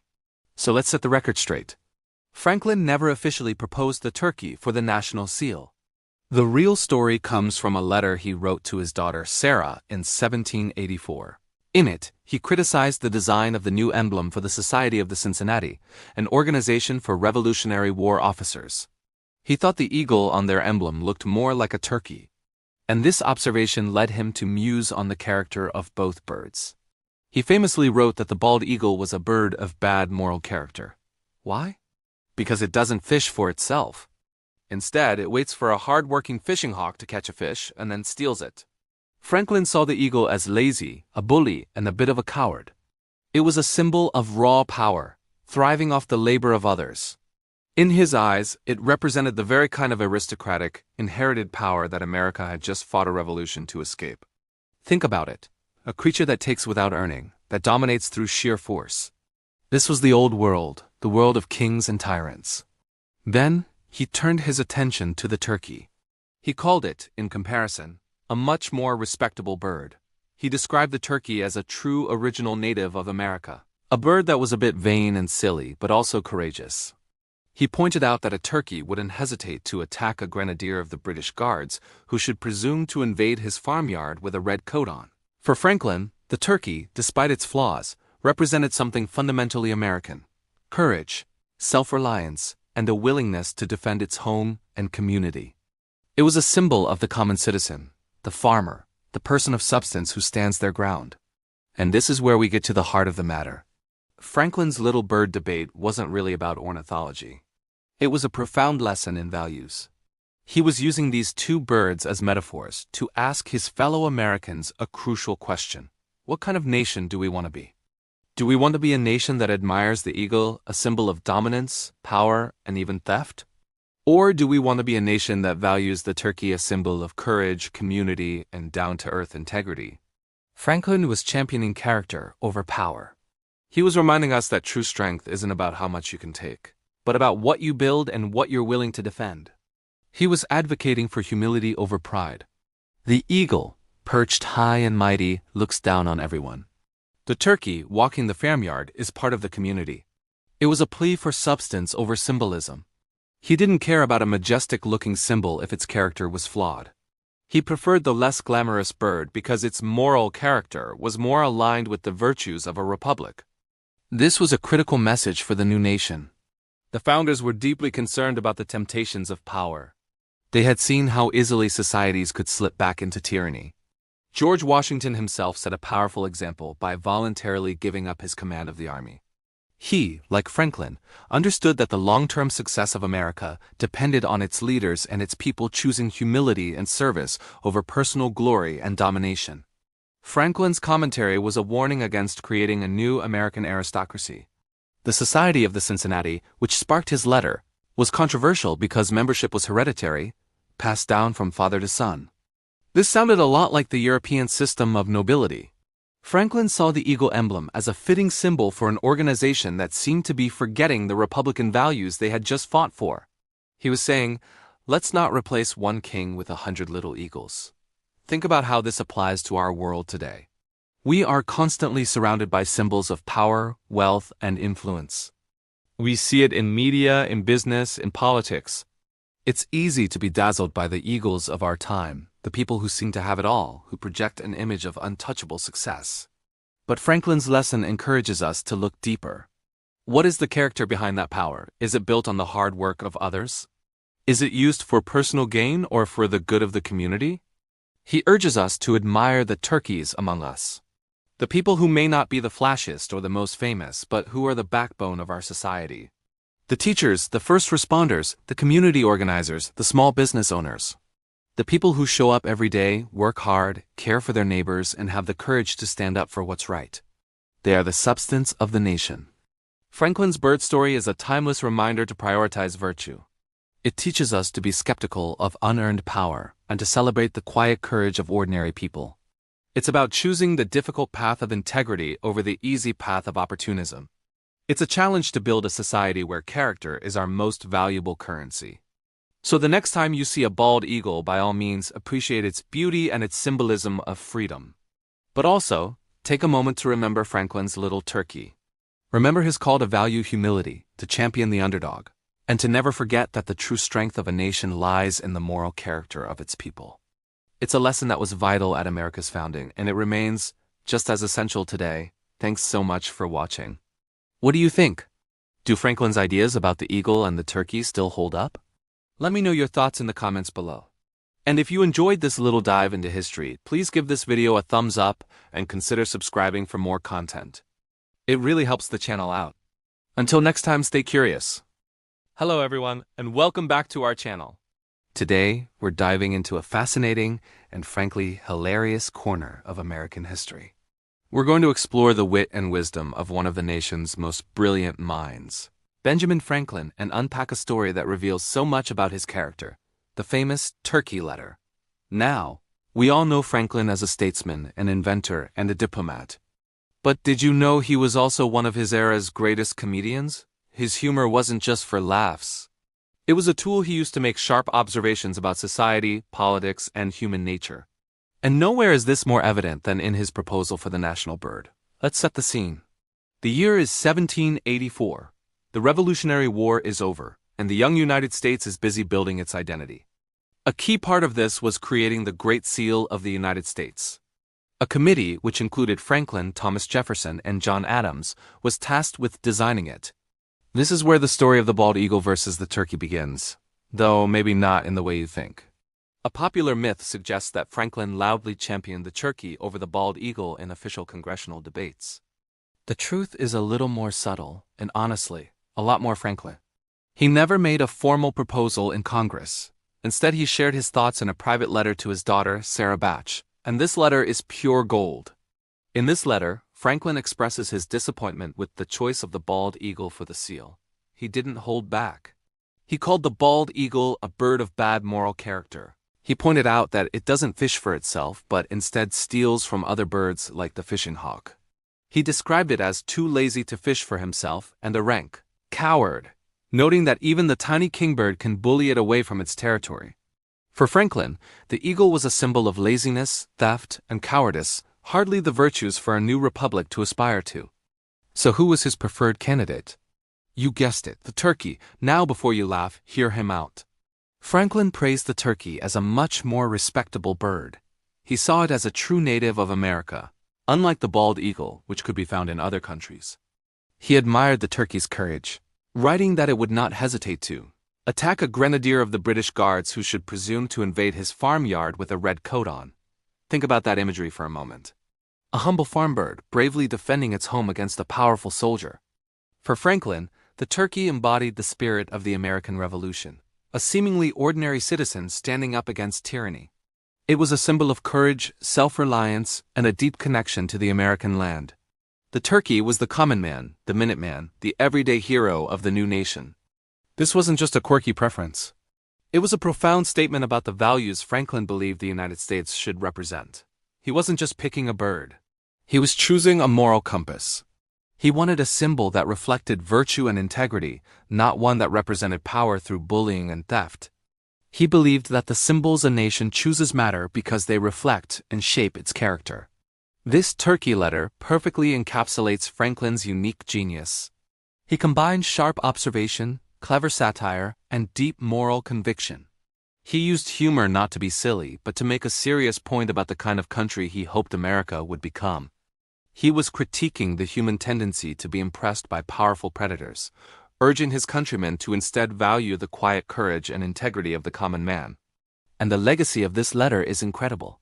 It reveals a side of Franklin that we don't always see in our history textbooks. It shows him as a father, a humorist, and a keen observer of both nature and human society. It reminds us that even the most serious founding fathers had a sense of humor, and that they debated the very soul of the nation in ways both profound and deeply personal. The story has also taken on a life of its own, becoming a beloved piece of American folklore. Every Thanksgiving, we hear retellings of Franklin's preference for the turkey. While the details sometimes get exaggerated, the core message remains powerful. It's a reminder to question our symbols and to think deeply about what they truly represent. Are they symbols of brute force, or do they stand for something more noble? This is the enduring wisdom of Franklin's humor. He teaches us that we shouldn't take ourselves, or our national symbols, so seriously that we lose sight of the principles they're meant to uphold. He encourages a healthy dose of skepticism and a willingness to laugh at our own pretenses. By playfully critiquing the bald eagle, he was really asking a much bigger question. What kind of people do we want to be? Ultimately, the eagle became the national emblem, and it has served that role with distinction. But Franklin's turkey proposal remains a cherished part of his legacy. It's a testament to his wit, his wisdom, and his unwavering belief that a nation's character is built on the moral virtues of its people. It's a reminder that even in the grand project of nation building, there's always room for a little bit of humor and a whole lot of common sense. So the next time you see a bald eagle, perhaps you'll think of Franklin's critique. And the next time you see a turkey, maybe you'll see a symbol of quiet, unassuming courage. Franklin showed us that important conversations about national identity can happen anywhere, even in a letter to your daughter about birds. Thank you so much for joining me on this journey into the humorous and wise world of Benjamin Franklin. If you enjoyed this video and learned something new, please give it a thumbs up, and don't forget to subscribe to the channel for more deep dives into history. Hit that notification bell so you won't miss our next video. We'd love to hear your thoughts in the comments below. Eagle or turkey? Let us know what you think. Thanks for watching, and we'll see you in the next one. And so we find ourselves back where we began, under the vast star-dusted canopy of the night sky. The same stars that watched over a fledgling nation now look down upon us hundreds of years later. It's a comforting thought, isn't it? That we are all connected by this celestial tapestry, a thread running from the past, through the present, and into the future. We've journeyed through history, explored the curious case of the turkey versus the eagle, and delved into the brilliant, often quirky mind of Benjamin Franklin. We've laughed at the absurdity of it all, the grand myth-making that shapes a nation's identity. But as we peel back the layers of humor and historical hearsay, we find a profound and earnest core. What was Franklin's true wish for America? Beyond the debates over birds and emblems, what was the spirit he hoped would define this new country? It wasn't about a specific animal. It wasn't about projecting an image of fierce dominance or humble utility. It was about character. It was about virtue. Franklin, the ultimate pragmatist, the scientist, the inventor, the diplomat, was also a deep moral philosopher. He famously created a list of 13 virtues: temperance, silence, order, resolution, and so on, a personal project for self-improvement that he believed could be a blueprint for a better life and, by extension, a better society. He saw America not just as a political entity, but as a grand experiment in human character. He envisioned a nation where citizens strove for integrity, where industry was a source of pride, and where justice was not just a word in a document, but a lived reality. He wanted a country that was respected not for its military might, but for its moral compass. A nation that was industrious, honest, and frugal. Think about that, frugal! Can you imagine a politician today campaigning on frugality? So, when he criticized the bald eagle for its bad moral character, he wasn't just being a contrarian ornithologist. He was using the bird as a metaphor. He saw the eagle as a bully, a creature that doesn't earn its living honestly but steals from other, smaller birds. He saw it as lazy and cowardly. These were not the qualities he admired. These were not the traits he wanted for his beloved America. And the turkey? He championed it, perhaps with a twinkle in his eye, for its courage. He described it as a true original native of America that would not hesitate to defend its territory, even against an invader. For Franklin, the turkey, in its own humble way, represented a kind of respectable, self-reliant courage. It was a symbol of standing your ground, of being authentically American, not an imitation of the old European monarchies with their regal, predatory eagles. Whether eagle or turkey, the choice was secondary. The real point was the discussion itself. What do we want our symbol to represent? What values do we want to embody? Franklin was asking his contemporaries, and by extension, he is asking us today, what kind of nation do we want to be? Do we want to be the powerful eagle, soaring high and taking what it wants? Or do we want to be something else? Something more grounded, more virtuous, more Franklin-like? This question of identity is not a relic of the 18th century. It's a living, breathing conversation that we have with ourselves every single day. We see it in our political debates, in our community gatherings, in our art and our music. We are constantly defining and redefining what it means to be American, and that's the beauty of it. America isn't a static monument, it's a dynamic process. It's a story that is still being written, and every single one of us holds a pen. The spirit of America isn't just in its symbols. It's in the actions of its people. It's in the kindness we show a neighbor, the integrity we bring to our work, the courage we have to speak up for what is right, and the humility to listen to others. As the night deepens and the world outside grows quiet, let's take a moment for some gentle reflection. Think about your own identity. Not just as an American, but as a person. What are the virtues you strive for? What is the character you hope to build? Franklin believed in the power of the individual to improve themselves, and through that, to improve the world. And let's not forget the role of humor in all of this. Franklin was a master of it. He used wit and satire to make his points, to disarm his opponents, and to make complex ideas accessible. He knew that a little bit of laughter can open minds and hearts in a way that a stern lecture never could. It reminds us not to take ourselves too seriously, to find joy in the debates, and to approach our national identity with a sense of playfulness as well as purpose.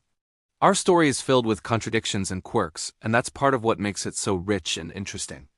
So as you drift off to sleep tonight, carry with you this sense of gentle inquiry. Think about the eagle, think about the turkey, and think about old Ben Franklin, looking up at these same stars, dreaming of a nation that would soar, not on wings of power, but on the wings of virtue. A nation defined by its good character, its industry, and its unwavering hope for a better tomorrow. The stars above don't hold the answers. They simply watch, silent witnesses to our ongoing journey.